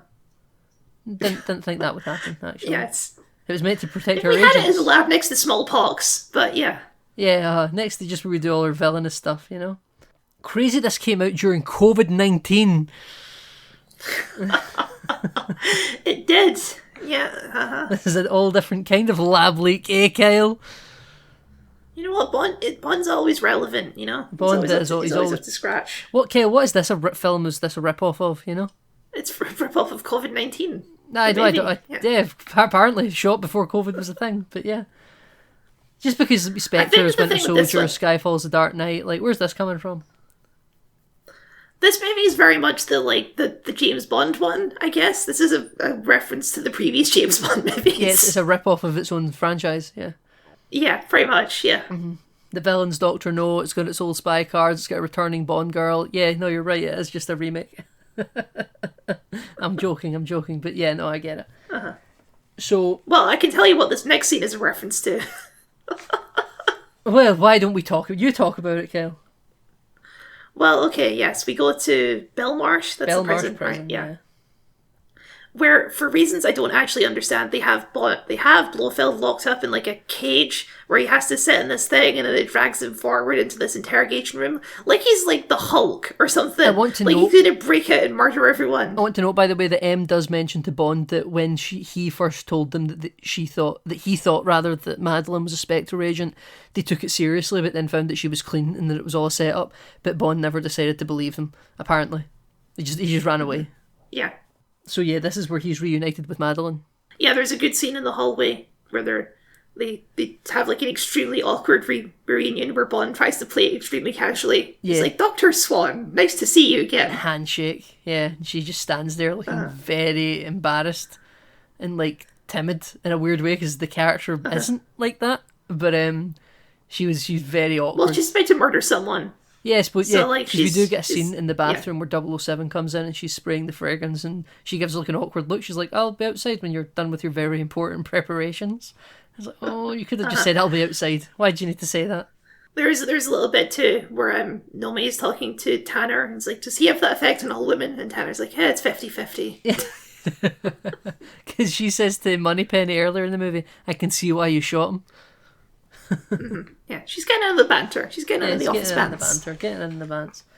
But yeah, so as Hannibal Lecter, Hannibal Blofeld is Yes, that's what I was gonna say. This is so like I've forgotten what the movie's called. Silence For God's of the sake, Lambs. Silence of the Lambs. Yeah, it's fully Hannibal Lecter. Which is strange because Hannibal Lecter doesn't ever use a device like this. He's just always in a cage with a screen. Like it's not like a prison cell Yeah. with bars. It's like just a clean But, like, glass sheet. But then when they move him, they the do tie him reason- up and stuff like this, I suppose. Yeah, but the reason that's all like that is because Hannibal Lecter is like a very dangerous cannibal, right? Like that's why he's always locked up like that. He's- Blofeld is just a guy. He's a super intellectual cannibal. Yeah, but Blofeld isn't a cannibal. Blofeld isn't going to bite anyone's fingers off. Blofeld and Spectre didn't even seem like he was that skilled as like a martial artist or anything. He never gave that impression. Like, why isn't he just in a regular prison cell? Because he might be super intelligent and will break out of any binds he's put in. Maybe he's like a Houdini. I guess. I guess. personally It do just- it think seems this is like- a very over the top moment as well. Yes, it seems extremely excessive. They wanted like a set piece that'll be associated with the film, and they wanted like because when Hannibal Lecter is in his cell, he's just in a cell with a glass screen. When he's moving though, Yes. they wrap him up in one of the insane coats. They put a mask on his face, and then they keep him on like a flatbed that they roll out like a wheelbarrow. So this is like all of Yes. that in one. It's like a screen glass moving cell. It is very strange. I wonder if he does. No, well, in the CCTV footage we do see he does have a real cell, but why can't they just Yeah. escort him normally? They're that worried that he'll break out, I suppose. Yeah, it's bizarre. I mean, this is the part of the movie where they're like trying to redeem Blofeld. I think, or not redeem as in like he's a good guy now, but redeem in as in like no one really liked him in Spectre. Yeah, they're trying to redeem the characters, like of audience Yeah. stocks. Let me tell you, they've glossed over that brother shit real quick. Yeah. They don't talk about that at all. Q later on gives one little line where he's like, "You could be thankful that you aren't really blood related, or you would be dead too." You know, because he's like, "Nanobots aren't just for Christmas; they're forever, Kyle." But yeah. The film definitely doesn't deal with it. The last words this Blofeld does ever speak, though, is to say "cuckoo." So it is I will say, I do like Christoph Waltz in this scene. yeah, he is very good. I think he's trying his best. Yeah, he's doing he's working the material he's got. And I do think this is a natural extension from what we had in Spectre, but the film also speaks like Blofeld and Bond have some sort of like he's been in the last 3 films where he hasn't. Yeah. It's like no, he was in yeah. one movie, and I think his screen time with Bond was probably less than 10 minutes. You know, But Nathan, he was the author of all your pain, so he was the author of all his pen. Yeah, but yeah. So right as he's about to come in, Madeline's like, "I can't be here for this," and tries to leave, but Bond touches her wrist where the fragrance was sprayed, and she's like, "Don't touch me!" But it's too late. Mm-hmm. And then Blofeld really amps him up by like not giving him a name of who's doing this to Spectre, like who wiped out Spectre, and then the only name he'll give up is Madeline to be like, you know, she loves you, you know. And then he cracks and tries to choke him very briefly. It's a very weird sort of cracking of Bond, even though I don't really think Blofeld Yeah, applied it's much like, pressure. he just says like, "Die, Blofeld, die," and then just starts strangling it. Yeah. And then, but because he's now put his hand on his throat, which has the nanobots on it, it takes a couple of seconds. But because Tanner runs in when that happens, and Bond's like, "I know how to interrogate a suspect." And you're like, "I don't know if you do, Bond." And as they two are kind of bickering at the back of the interrogation room, you hear like a thud, and you turn around, and Blofeld's just dead. Yep. F. Blofeld. F. Blofeld. Yeah. Big shame. I noted this was clearly a reference to For Your Eyes Only, where Blofeld dies off screen in that movie as well. When he gets thrown down a smokestack, an exhaust. Yeah. Not exactly the reference I'd have put on it, but sure, why not? I kind of felt like they'd done this for the sake of it. I guess it was to establish that nanobots are on you forever, but like, why are we killing off everyone in this film? Is it because we can? I think so. Yeah, we're really tripling down that this is the final movie, you guys. They should have blown up MI6 with everyone in it. Then. Yeah, we're not quite doing that, but we're killing off Blofeld. We kill off Felix Leiter, F, and kill off Bond. Obviously, we've already said that. We'll get there. We'll get there. We're done. Yeah, we're done, I suppose. Yeah. But so Blofeld's dead, and Madeline's ran away to go home, wherever home is. Bond's able to track her to a house in Norway, and then they give up Logan Ash, and 007 has been tasked with tracking down Logan Ash. But when we get to... Bond's also given an EMP watch by Q at some point. But he takes the V8 over to Norway. I don't think he's given that till the plane sequence later, but he does get that at some point. So Bond is able to get the V8 over to Norway the same way he was able to get the DB9 over to Rome. DB10. DB10, he does it in lightning fast speed. You just get the ferry across. And he's driving some gorgeous roads that have been used in Top Gear before. I was like, hey, that's from Top Gear. Oh, yeah. Yeah, so he finds Madeline, and he comes in and basically reconciles with her and is like, I love you, I'm sorry, I want to be with you. And she agrees. Yeah. And then they fall into each other's arms. You get a little ahead of the writings on the wall theme while they're having this conversation. Yeah. And then fall into each other's arms, and as they're kissing, they hear a little thud up the stairs. And there's a little... child, Kyle! This is Mathilde? Like Matilda? Mathilde? Yeah, I only just called her Baby Bond in all my notes because her real name is very strange. Yeah, so... Mathilde or something like that. So it's Mathilde, but it's spelled like Math-Ild. Right, okay. But it's Mathilde. I think it's just because it's French, you know? Okay, gotcha. But yeah, so she speaks French and a little bit of English, and Bond's like, oh, hello. And then they go up this, they kind of move on a little bit, and Madeline assures Bond that Mathilde is not his daughter, and he's like, yeah, but the blue eyes, and she's like, she's not your daughter. It never says she's not yours. So it's pretty obvious at this point. I will say, kid casting wise, I think this is good because I can see mom and dad in there. Like, I think they did a good job finding a kid where you can see the kid and you're like, I can see a bit of Daniel Craig in that kid. Yeah, and Lea Seydoux. Yeah, no, it's very good casting. It's very good casting. There is a brief jump back to Em and Tanner here on the phone to Nomi about hunting down Logan Ash, and they're in like a hallway with a massive like portrait on the wall, and the portrait is of Michael G. Wilson. Just wanted to bring that up. Oh, wonderful. A little producer cameo. Yeah. The Stan Lee of the franchise, because he's been in some of the older films as well. He was with Dalton and Moore, I think, a little bit. But so, sorry, that's by the by. I just didn't want that to pass. I thought it was a fun note. Now, Madeline tells Bond about Safin and the son of the Spectre's poison division, and how Spectre had his family killed and he survived, and he's the person that Mr. White was responsible for the death of, or his family, and that was the person who came to kill them that one day of the ice. And then we're like on the phone to Q, and we've located like an island somehow in the middle of like the Pacific that's disputed between the Japanese and the Russians. Yes. I think, I don't know how we get this information. I think Q finds it from Blofeld's robot eye. Yes, he does, yeah. They hack into his eye because, I noted this because the computer comes up and it says, Blofeld's eyeball unlocked, which that's just an incredible message to get from your computer. Yes, it's a very surreal thing to read, isn't it, or to hear? No, it's vocalized. Yeah. It says Blofeld's eyeball unlocked. Yeah. So when Bond goes to look at Nomi's like tracker, I suppose, he's like, why the hell are you tracking me? I thought you were tracking Logan Ash. And she's like, I am tracking Logan Ash. So that means Logan Ash is tracking Bond. And they got to get in the family sedan, the family SUV, and they got to go for a road trip. They're leaving the They don't get in the spy car for some reason. I think that maybe it's too like conspicuous, like you would see it and you'd be like, oh, that's the James Bond car. I guess. Yeah. They're trying to get out without, because they get the kid there, you know. And I don't know if the V8 has back seats, you know? We gotta get out, so we go across the gorgeous Top Gear bridge, and we pass, like, the goon cars with Logan Ash in tow. Yeah, the suspicious SUV crew. Yeah, the G-Wagons. And they kind of just pass by, and then it was like 30 seconds later, you look over the brow of the hills, we're still driving away, and they come speeding over, so they've clearly noticed that, like, the house has been emptied or something. Yeah. And then this They big... saw the car parked outside, yeah. Yeah, but they could have just thought he was inside the house, you know? So they must have went and checked. Or they, like, double took what they thought they saw. They were like, was that Bond in that car? Yeah. Was Bond driving that car? Guys, I think Bond was driving that car.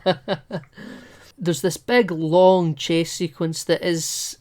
I think, personally, it's a bit long. It's very cool visually, but I also thought the chase in Rome was cool visually. I just think its pacing's a bit long in the teeth. Oh, this is a million times better than the Spectre chase in Rome, because there's, like, things happening. There's cars being run off the road. Like, the chase in Rome is nothing. I just think this one's long, and this is the bit where I think even put in my notes, I'm looking at my phone now. This is the bit where I'm catching up on the notes I have to take. Maybe the trick works on me, but I think putting a child in this situation does ramp up the tension a lot, because you're like, oh shit, they have this useless kid to look after. In my head, I'm like, okay, I'm watching Stunt Drivers now, because this is just ridiculous. It's like, it's too much. You know? It's like, I know that Daniel Craig isn't doing this anymore. I will say there is a funny bit in this chase where he runs off the 2 Land Rovers that were after him, and then, like, 3 more Land Rovers run out of the forest, like, with bikes and a helicopter. It's like, oh my goodness, okay. Yeah, the helicopter stuff. They came prepared. Because I'd tell you, individually, every single set piece of this chase is all quite cool. It's just, I think that's just too much. It's just I'm overdosing during this, but... I will say, after this, though, they run into, like, the foggy woods, and I love all the stuff in the fog. Oh, this is very cool. I think it's so, like... Yeah. I agree it's so with you atmospheric, entirely, and it's like, yeah. Bond has to be a slasher villain for a little bit. Yeah, he's just got the gun, he's, like, tracking people down, like, Dead by Daylight villain. Yeah, and he leaves... I guess, like, yeah. Madeline and Matilda in, like, a little wooden hut in the middle of here that's, like, collapsed. He's like, here's the gun. If anyone comes in who's not me, you just kill them. Anyone who's not me, yeah. And he tells Matilda to just not make a sound, just, like, kind of be a little bit quiet. And she's like, okay, I can do that. A very well-behaved kid, considering the situation. Yeah, very well-behaved kid considering the situation. So we end up in a position where we're fighting Logan Ash, and then he's sort of trapped underneath the SUV that's kind of flipped, but it hasn't fallen on him yet. But he's like, come on, Bond, like, you can't defeat Safin, so come and help her brother up, right? And like, he was like, I'm a big fan of you, but, like, you're on the wrong team right now. And then this is where he says, I had a brother. His name was Felix Leiter, who he killed. And then he, like, manually uses his hand to, like, continue the flipping of the Land Rover down right on top of Logan Ash and walks away as it's killing him. Yep. Which is a good bit. It's quite a dark bit, but it's quite good. And then, yeah, so Madeline's out of ammo, conveniently, right as Safin decides to turn around the corner. And he's able to somehow overpower Madeline. I don't believe that, but okay. And...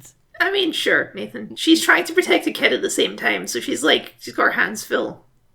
Yeah, the kid can sit there while she lunge at the guy. Maybe he had a gun, I'm not sure. Yeah, so Bond hears gunshots, I think, and comes running. Yeah, he does hear the gunshots. Yeah. So he gets there, and she's gone, and he has to exit the woods where he's a helicopter flying away, and Safin has her. And then 007 shows up in the car and does her Jamaican accent need a ride thing that she done earlier on. And he's She's like, doing quips, but Bond is not in the mood for quips right now. Yes, exactly. Like, where the hell have you been? So we go to a NATO base nearby that Q was sending in air transport to so they could go to Safin's Island. And it's this big military jet that's got all the spy kits you could want, including cups of tea, because it's a British bit. And 007 Nomi says that I'm coming with you, you know, and he's like, thank you. And then this is where Bond officially gets the code name 007 returned to him. M agrees to it. So 007's officially back in James Bond's legal lease. And as per usual, we get to wonder, where are all the other double O's? What are they up to? You know? Yeah, yeah. Where's 001 through 6? Yeah, this is surely other tasks right now are on pause because this is like Yeah, this is an apocalyptic situation we've got going on right now. this is a bit of a genocidal super weapon. You call your agents in, you know. Maybe all those like the people working in the flight deck are the double O's, but they're just not the field agents for this mission. Like the pilot's a double O, you know. Like Q's the only non-double O on board. But it's like, well, we only got one gravity submarine glider, so you guys are all have to gonna just keep the ship flying, you know. It's a big airship, you know. But Q says he'll be tracking them with his new invention, QDAR. Well, also they get some smart blood. They bring it back the smart blood, which I thought was insane considering the circumstances, because isn't like that the same thing as the DNA bomb? Like, it's also nanobots. Like, I would not be trusting nanobots right now. You know? I think that these are sufficiently different because they are trackers. Their other ones are programmed to be like genetic breakdown people, you know. But it's nanobots. They're like, and also he still has the smart blood in him from Spectre. Does that flush out your system because your blood recycles to carry oxygen? I must do. Yeah, like, do you need to get topped up on smart blood occasionally? Because even though they deleted the smart blood files in Spectre so C couldn't use them, what happens to that excess synthetic blood that's in his body now? You know, is it still there? Is this just more? Yeah, I don't know. I question the logic of smart blood, Nathan. What happens if you are wounded with smart blood and you start bleeding everywhere? Does it show you in 5 different places at once as you leave a trail of blood everywhere? Yeah, probably. If you cut yourself in Spain and fly back to London, does the smart blood show you in 2 places at once? I need answers, Kyle. Imagine that if Bond just took a little vial of blood before he left. So they were like, well, it says he's in London and Italy, so I guess what do we believe? Yeah. Exactly. Smart blood's bullshit, apparently. Yeah. There's some design flaws in smart blood, yeah. We're going to Safin's Island, and it's contested from the Japanese and the Russians, so we've got to be careful. Got to be very careful here. It's a sensitive diplomatic area. Though Safin's able to use it completely unimpeded, because maybe nobody notices he's there because he's not flying a nation's flag. Who knows? But so Safin wants to give Madeline a little tour of the island. Madeline and Mathilde, and takes them into his toxic garden. It says that his father was a botanist, and this plant will make you behave, and you'll never misbehave if you eat this plant because it's a mind control plant. And yeah, I will say, I think in terms of sets, I'm kind of upset that because this is this is the rest of the movie is in Safin's HQ. It's just not a very interesting location visually. It's a lot of big concrete hallways for the most part. It's an ex-submarine / missile silo base from the Cold War. Yes. Because it's very cold. It's very it's very just not very visually interesting to look at. I think that all the arboretum with the plants on top of a missile blast door is quite an interesting set piece, and then so is the big room where he seems to have dinner in an oriental sense that he eats on with a low down table so he can sit on the floor. Yeah, with this little Count Dooku escape chute. Yeah, with little Count Dooku escape chute. And I quite like the big room with the light poles where everyone's brushing up black water. But yeah, they try their best, right? I get it, but there's a lot of just Bond against grey walls, you know? Oh yeah, there is. A lot of the just I'm talking to you scenes don't really happen. And many of they do happen, but there's other in-between scenes that happen in hallways, and it's just awful. Yeah, no, it's pretty just dark. It's difficult to light. That's just also where one of his goons call him Doctor in one of those forgettable, brutalist hallways. But so the toxic garden's kind of interesting. Safin is trying to he's gonna indoctrinate Matilda, I guess. Yep, that seems to be the plan. But he's also in love with Madeline because he describes who James Bond is to James Bond's face when James Bond arrives, and says, "I could be talking to a reflection," you know, in love with Madeline Swan and all this hatred for Spectre and Blofeld, complicated relationship with Blofeld. In other words, We're not so different, you and I. I didn't even think of that. See, I did say that. Yeah, but Safin is a weird villain. Like, I think he may be the weakest part of this movie because, like, at this point, he's too theatrical and big to be a real believable person anymore. You know what I think he mean? really underplays the role, Rami Malek, actually. I don't think he's very theatrical at all. He's very subdued. Not theatrical in terms of his, like, personality, just in terms of, like, his motivations and, like, what he's doing. Oh yeah, like to think this era of James Bond started with a fucking poker game.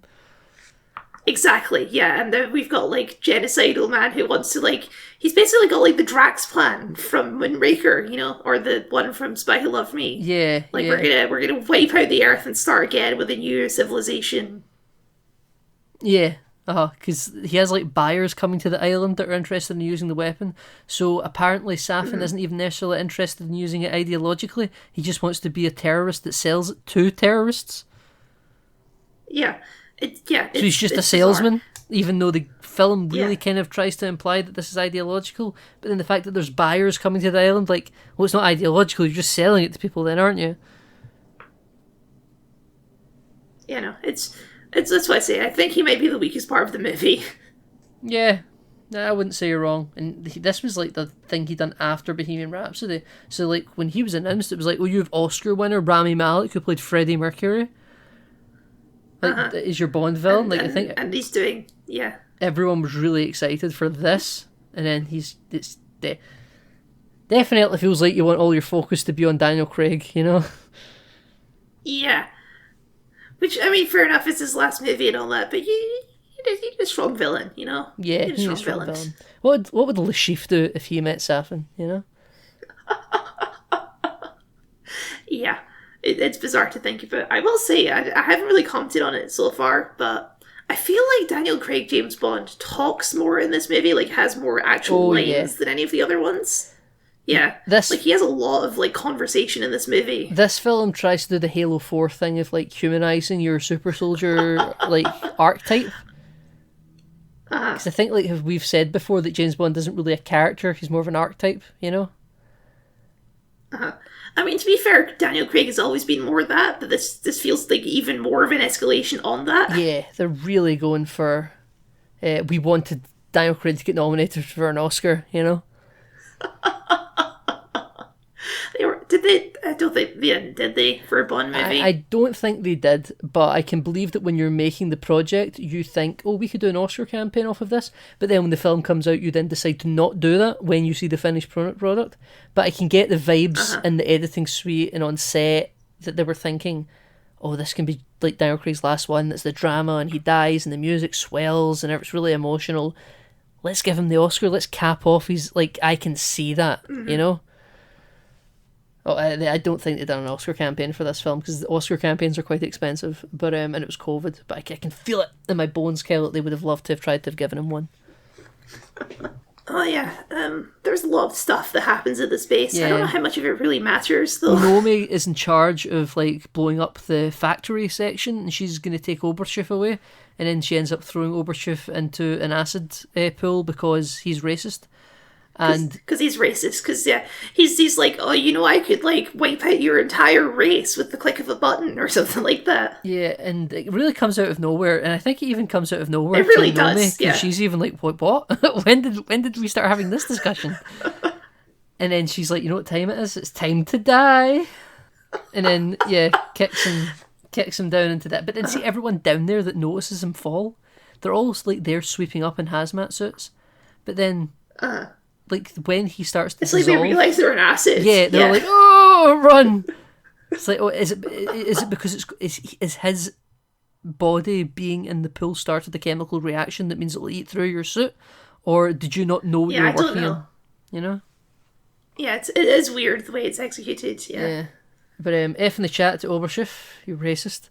Yeah, there's a bunch of stuff with Bond. Madeline escapes her cell on her own. She tricks Cyclops. Yep, she blinds him.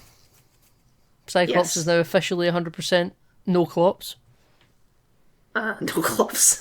Well, he still has the robot eye, I guess. I don't know if that's actually linked in that you can see through, but... Well, locks him in that room, goes hunting for Matilda, and this is where Bond is talking to Safin about how they're like mirror images of each other or something, and then Bond pulls out a second pistol he is hiding because he surrendered his other guns. He gets a neat triple kill on 3 of the guards, and it's a very neat triple kill. He's like bang, bang, forward roll, bang.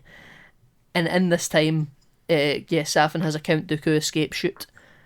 And Do we have to explain that? That's not in the movies, is it? No, it's not in the movies. Yeah. So, in the Clone Wars, there's like a scene, there's multiple scenes, I think, where Count Dooku, whenever he's about to be killed, he has a little escape shoot that shoots him through the floor. It shoots him through the and floor. I think there's a sequence for... Right to the shuttle bay, and he can escape. To an escape shuttle, yeah. He does it in that episode and it's where very comical every time he does it. They all get trapped in a cave together. Or they get trapped in a cave. Yeah, he does it in that. And then he does it in the episode where Asajj Ventress tries to kill him. Yes, he does. He does it there as well. In his pyjamas. Yes. Yeah, so the Count Dooku escape shoot is what Safin uses to get away, and he takes Matilda with him. Then Matilda bites him, and then he just sort of gives up on her and goes, "Oh, you can fend for yourself, clearly." Yeah. Okay. He says like, "Oh, you don't. If you don't want my protection, then just walk away." And so the child obviously walks away, and he's like, "Oh, okay. I guess my brainwashing didn't work." It's a very strange scene. Yeah, because he offers to Bond to Matilda can leave, but Madeline is staying here. And he's like, "Oh, I'm not going to do that." And she's like, "Well, I mean, Madeline would probably want you to take her daughter out of there." And he's like, "Yeah, I'm taking them both," And then Safin really doesn't care. So he's just like, "Okay, Matilda, you can just leave." And then he sort of just disappears from the film for 5-10 minutes. Yes. He really, it's very literally, because Matilda goes wandering for Madeline, and Madeline and Bond are running around looking for her. They then find her under a table. And Safin's just doing what? He's preparing for the buyers to arrive. He's down at the docks. He's just... I wonder if there's a scene cut here, because when he shows up again, he looks kind of like disheveled and like he's been in a fight. But we didn't see that. He's just disheveled now. So I feel like there was a scene cut where something happens. He doesn't show up again until he shoots Bond. Yeah, and when he shows up like that, he looks like he's been through the ringer and all his guards are gone. So I assume something happened to him off screen. I did know all his guards were gone because the place feels really deserted, but I assume that's because they all died fighting Bond in the hallway of nonsense. I guess they have a big stairwell fight and all that. But what the hell? I think Safin just disappears from the film, and it's very strange. The film's kind of hoping that you're not noticing it because the action scenes with Bond are very, very good. But realistically, I'm wondering what the fuck your Bond villain's doing. We're not even cutting back to him. He's just out of the film. He exited stage right, and he's not coming back until he needs to come back to die to Bond later because we haven't finished with him yet. But he really ceases to have a purpose after, because it really becomes more about Bond allowing a naval strike to destroy the base, and Safin's just also there. Yeah, it's strange. Like this entire mission that he's on could have been done if he was very stealthy. I mean, if obviously Madeline and Matilda were there, but if they weren't, he could have snuck in and done all this without Safin even knowing he was ever there, and then a missile strike just kills them all. Like any interaction he has with Safin is actually counterproductive to the task he's trying to achieve, apart from saving Madeline and Matilda. But the goals are very opaque in the side of Safin. What you doing, I think there is a part where Madeline is like, "You have to kill Safin because he'll just hunt us forever," or something like that. They have that conversation at one point, but yeah. Yeah, but I mean, he wasn't gonna. He only went back because the blast door's closed, Yeah, no, it's... Well, yeah. He gets Madeline and his daughter out, and not 007 goes with them. Yeah, Nomi. So they're out, they're free. And they literally drift out into the blazing white light. Into the sun, into the sunset, yeah. It's not even sunset, it's just the way it's shot, it's because they're leaving like a dark submarine dock to the outside. Yeah. It's like they're going to heaven. Yeah. It's like they've just died. Yeah. They're sailing off to the west to join the elves or whatever. Yeah, they're going into the Undying Lands at the end of Lord of the Rings. Yeah. Yeah. But so Bond goes through this massive John Wick-esque one-take fight scene where he's just hiding behind henchmen he's already killed and kicking back grenades, and other grenades are falling down on him, and he's really getting the shit knocked out of him, and he's concussed. and he goes and he opens up the blast doors because a British military naval strike is required to destroy this base entirely, and it can only be done if the blast doors are open, otherwise they'll bounce off. I'm not sure how much I believe that, but okay. I mean, that's what blast doors are for. Well, yes, I understand this, but there's so much of the base, and the missiles like release and scatter across a surface area. They're not bunker busters that dive through the Death Star torpedo hole and then explode from within. They're all external explosions, you know? I think it's mainly the blast doors are opening because that specific area where all the nanobots are grown or made or whatever is like that's the issue. So that's the specific part they're trying to blow up. Yeah, I've always had an issue with like the blast doors must be open to efficiently to decommission the base, but what do I know? It just because the way it's shot, it just doesn't look like that's exactly how it looks. Like the explosions are just massive, you know? It's like you could have achieved this without the blast doors. But anyway, sorry, I could talk about that forever because everyone thinks I'm insane. We also have to point out, I can't remember if it's before or after the staircase, but there's a shot where Bond shoots a guy, he turns around and shoots him, and it's the gun barrel. The hallway looks like the gun barrel. This bit is heavily used in the trailers. Yeah, it's just before he goes up the stairwell. Yeah. But yeah. It's for us, it's for the audience to go, yeah. It's for us, it's for the audience, yeah.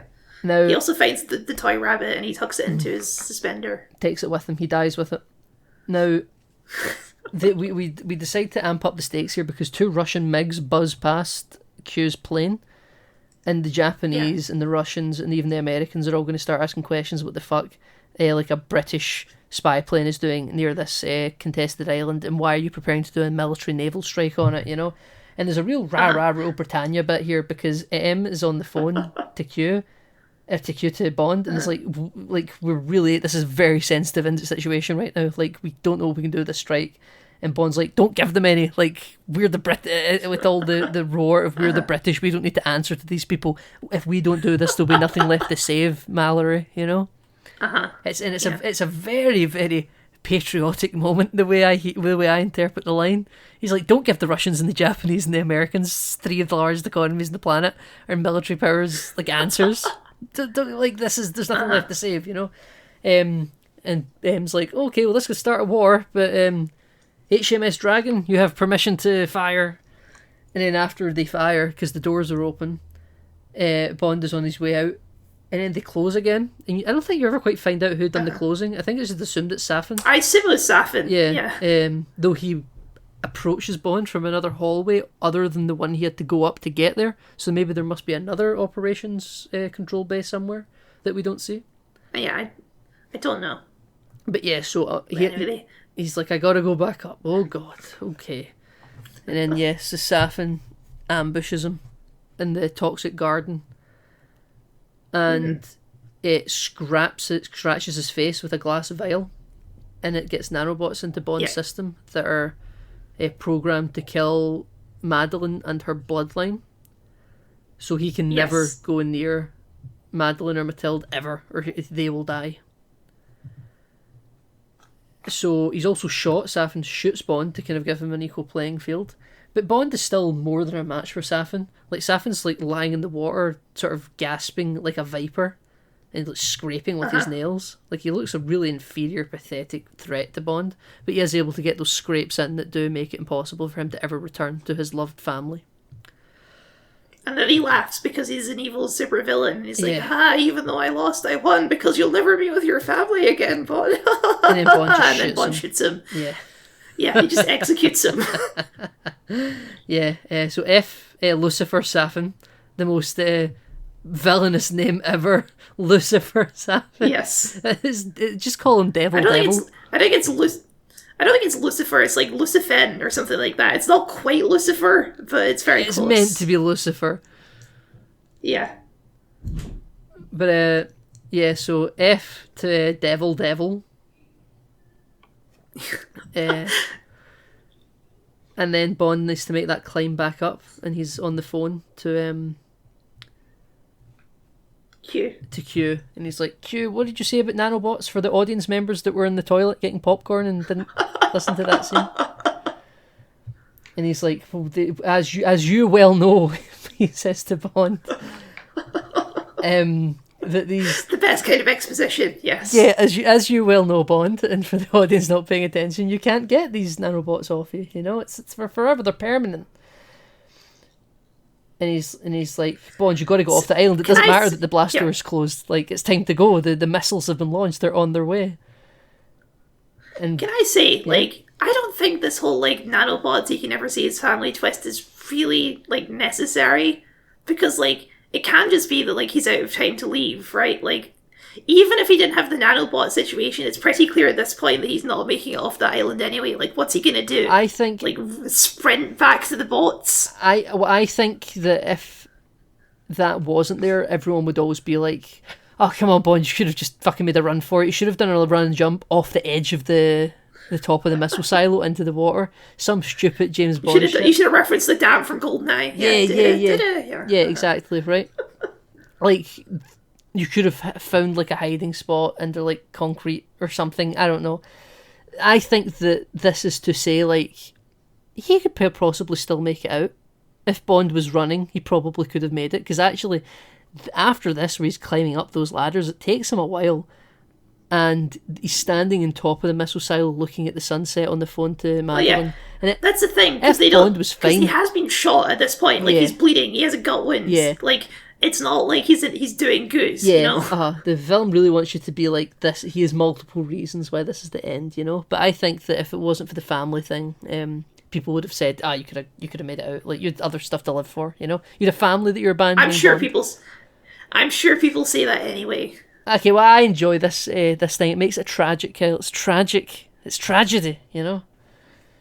Oh, yeah. No, it's a tragic death as well as a heroic one. Nathan, the emotions work for me, okay? Yeah, almost got a tear out of me. Yeah, it did. It was good. Well, Hans Zimmer decides that, you know, he heard Take 5 and decided to hear Changed Lives. Like, he goes off the chain here, Hans Zimmer. This music is just swelling. This movie is bubbling over the edges of the screen. The speakers are starting to fry. Gorgeous compositions from Hans Zimmer here, done nothing but his best work for this. You're killing Bond, you need something memorable. And you get this awesome shot of the missiles coming overhead. Bond looks up at them and he's speaking to Madeline and Q, and everyone's listening to the call. And he's like, you know, this is it, this is the end, I'm not coming. He says, Nathan, what does he say? He says, you have all the time in the world. It's back again. Can't escape it. We're going to need to put in like a all the time in the world counter if we come back to do the new Bond releases. for the Bond cinematic universe we'll be getting now that Amazon have creative control of the franchise. Is it an Her Majesty's Secret Service reference? Yes or no? If it doesn't have them, we don't record an episode. And Madeline says that you're right, she does have your eyes. And Bond just looking up, misty-eyed, he's got tears in his eyes, looking up with a little smile on his face, just says, I know. Mm-hmm. Yeah.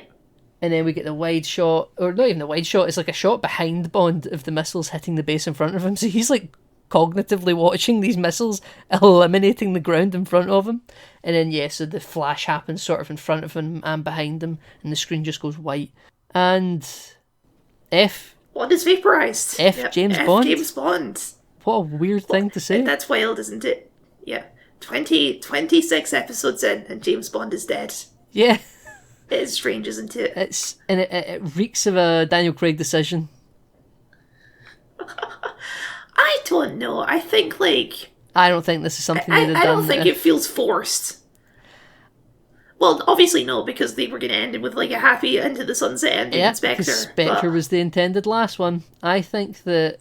Yeah. Because if you convince him to come back, and he had said things after Spectre about slitting his wrists rather than making another one, which he's said that he was just puffed out and couldn't be bothered and stuff, but this was definitely a Craig thing. This is Harrison Ford getting control over Han Solo all over again.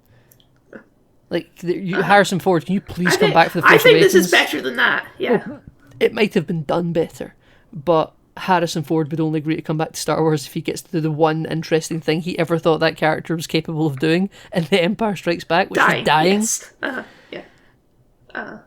And then you say, you want me to do one extra James Bond movie, Barbara? Like, I'm done. Like, I'm really, really done. These films are a lot, and I get nerds asking me for the rest of my life what it was like being James Bond. And I'm doing these detective movies now. You can't stop me. I'm going to do a silly southern accent for the rest of my career. Yeah, I have a trivia fact about the accent he does for that, but I won't tell you in the recording. Because it's to do with the documentary that I watch. Anyway, sorry. And yeah, so I think this is all Daniel Craig's decision. I think there's no way, no how that Barbara Broccoli was like, okay, we'll bring you back, we're going to kill you. Like, we're bringing you back to die. I think she was like, can you please do another one? We don't know what the hell we're doing. Give us some breathing room to make another movie and work out what we want to do. And he's like, I'll do it, but I get to die. And she's like, okay. Because I don't disagree. I just also don't think that's bad, you know? I think it works. I think it's a good ending. I think a bit like how Black Panther Wakanda Forever works on a super meta-textual level about the death of the lead actor and how people deal with grief, but ultimately for the longevity of the franchise, it seems like it might have been a mistake because you're just going to find a way to bring back T'Challa anyway.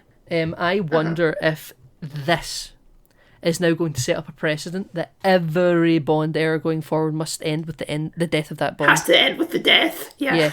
Because that's an interesting thought. Yeah. Because what now? You going forward, you've just reached such a pinnacle high of killing your title character for the first time ever. This is an iconic moment in British cinema and world cinema, in art. You know, for the 20th and 21st century, you've killed the secret agent.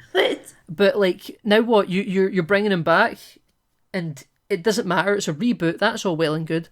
But then when this actor finishes, what the fuck do you do with him, Kyle? Does he go, oh, well, I wanted my big dramatic death scene, and now every single Bond actor needs to die? Or do you get one where, that franchise actually, that actor wasn't working, so he'll just get to ride off into the sunset, and you can only determine this actor's success if he dies at the end? I wonder if he's shooting himself in the foot. We should point out that, after the credits of this movie, we don't get a post-credit scene, but we do get a thing that says James Bond will return, which is so funny, because it's like, yeah, of course he is, because franchises never die, Nathan. No one's ever really gone. So of course there's going to be another James Bond movie, but like, do you really have to include that note in this movie after Bond has just died? I think they want everyone to be super aware that we're making more. Because I remember people being like, how can they make one? They killed him. And my response was always, do you seriously think that Timothy Dalton and Sean Connery were the same man? Like, they're all just continuity reboots. None of it matters. You know, Daniel Craig was explicitly a reboot. You didn't even need to read below the surface. It wasn't like, because Pierce Brosnan didn't die, we've been allowed to restart again. If Pierce Brosnan's James Bond had died, Daniel Craig's Bond can still have existed. It doesn't matter. It is interesting, though, that, like, none of the other Bonds have really had a send-off, you know? Like, Die Another Day was not exactly a glorious exit for Pierce Brosnan, you know, it was just another Bond movie. Well, as we've discussed, he was going to maybe do another one, but Casino Royale put the end to that. But I agree with you, it has always been the way that every actor's final Bond movie is just another Bond movie, you know? Which I do kind of wonder if Spectre would have been not for film quality, but for the cohesion of the franchise going forward, if Spectre would have been a more amicable exit for the actor, because it just sort of ends like any other Bond movie could have ended, and it doesn't really leave you with any existential thoughts of what the fuck do we do now. Because I understand that they will have a new James Bond. I get that. I'm excited for it, Kyle. I'll record more Enter the BondVerses about it, Kyle, if you're up for it when that time comes. But how do you now gauge the success of the next generation? Does that actor, because if they become big and important to the franchise like Daniel Craig, and actors love their death scenes, do they get to dictate that their one dies? Now every single Bond actor is just building up to a death, or do they just do it for 20 years and then we just sort of silently stop making movies and recast? But then do you go, did he kind of just taper out and was a failure? I have a feeling whatever Bond happens next is going to be very heavily like nostalgia based, because that's the kind of era we're in right now. And I reckon they're much more likely to do that just we're going to keep pretending this is the same character thing. Do you think that the next actor to play Bond is going to, a bit like the MCU, is going to be that Bond forever? Like, you can't recast him in the new Bond cinematic universe. Or do you think... And we'll be watching CGI whoever this guy is in 50 years. Well, no. Right. So I do think by that point, maybe they would just think they need to reboot again. Or is it going to be, apart from the fact that you're not going to be filming science fiction regenerations like Doctor Who, are you going to get an actor that signs on for 5 years? And then if they want to re-sign, they can. Well, if the studio doesn't want to re-sign, they just recast. And a bit like just any TV recast, a bit like Henry Cavill not returning to Witcher. They just recast between movies and between seasons, and you just kind of don't talk about it, you know? It's an interesting thing, because I feel like, maybe this is my projection, I feel like audiences are less accepting of recasts these days Yeah, than I they used to agree. be. I agree with you. I don't think you're Yeah, projecting anything. I so- think that even the studio industry in this era to catch up with Marvel and all things, you can't recast. It all needs to be one massive cinematic universe. And I wasn't kidding Yeah. when we talked about Amazon getting control about the Moneypenny Diaries. Like, The Moneypenny show, the Felix Leiter spin-off, all this, all this, and it'll need to be the same cast and actors for it all to be one cohesive Marvel, you know? Yeah, I was going to say that. I do think whatever we get next will be Marvel Bond, and I am prepared for that. It's going to be very quippy. It's going to be very, it's going to be very Marvel-coded, because as we say, the Bond films, they rip off stuff, and Marvel's the big thing right now, so it's going to be Marvel Bond. It's going to be Marvel Bond, and I'm just very curious to see how they gauge the success of the actor. Do they silently recast him like a Doctor Who actor is every few years? Or do you settle into it being, right, well, you're just actually James Bond, and we're not going to talk about other James Bonds, you are James Bond, and then when you die, or when we decide to reboot, whichever comes first, that's where we'll discuss starting again? Or did they do the Doctor Who route of 5-year sign-ons and just recasting when it's appropriate? You know, it's... And like you say, people are hostile I'll to be curious to recasts. find out. Yeah, it's... I will also be curious to find out. I am waiting with bated breath because I do love this franchise and I'm excited to see what they do next. But I do think that killing off Daniel Craig here is an existential question for the franchise. We do have a couple scenes after he dies, though, which I like. We have a scene with all the office crew. They do a little parting shot for Bond. Yep, they leave him a little And then an it's extra back to scotch work. on the table, Yeah. and it's back to work. Yeah, what is it that M reads? He reads some poetry, and he says it is not the purpose of men just to exist. It is the purpose to do with the time that they have, and he intends to spend it well. I'll be honest, Nathan, my brain has an allergic reaction to poetry where I immediately just shut off whenever someone starts talking poetry. Oh, really? So I didn't catch any of it. I quite like a bit of poetry, Kyle. I'm a sucker. No, I just cannot do poetry. It just makes my brain turn off. I'm a sucker for it. But after that, back to work, clink of the glasses. When everyone says to James, everyone's there. Tanner, Moneypenny, Q, 007, Nomi. Everyone's there. The ghost of Judi Dench is there in Force Ghost form. It would be funny if there was a portrait on the wall, yeah. Oh, she was at the premiere for this, and I thought, oh fuck, have they found a way to bring her into this? There's another secret video of Or Judi there's like Dench, a flashback or something to Bond being recruited, and they've like Grand Moff Tarkined Daniel Craig's face. You know? Thank God they didn't do that, yeah. Yeah, or it would have been more, for this era, it would have been more Johnny Depp and Salazar's Revenge, you know? Where they de-age him as a Yeah. kid. It would have been one of those things, but yeah, and they bring back Judi Dench, but yeah, obviously she's not in the film. But yeah, so then we get a final scene with Madeline, and she gets the V8 in the will. Good for her. She's come out on top, Kyle. Yep. And they're driving She along says that. she's gonna tell us a story. Yeah. She's Story of a man called James Bond. Yeah, she's driving with Matilda in the car, and it's that same road where they're going to. What's the name of the place, Kyle? Same road. Matera. It's called. It's called Matera. Same music all the time in the world. Yeah, and then they literally drive into a tunnel, and then the tunnel becomes like a gun barrel with the headlights of a car in the center, and the camera pulls back from it quicker than the car can drive, and then we fade into credits with Louis Armstrong singing us out. I have to tell you, Nathan, this really worked for me. This music choice. Yep. I think like I don't. Maybe it's just because I've been watching these movies back to back for like months, but it all came together, and I felt emotional about it.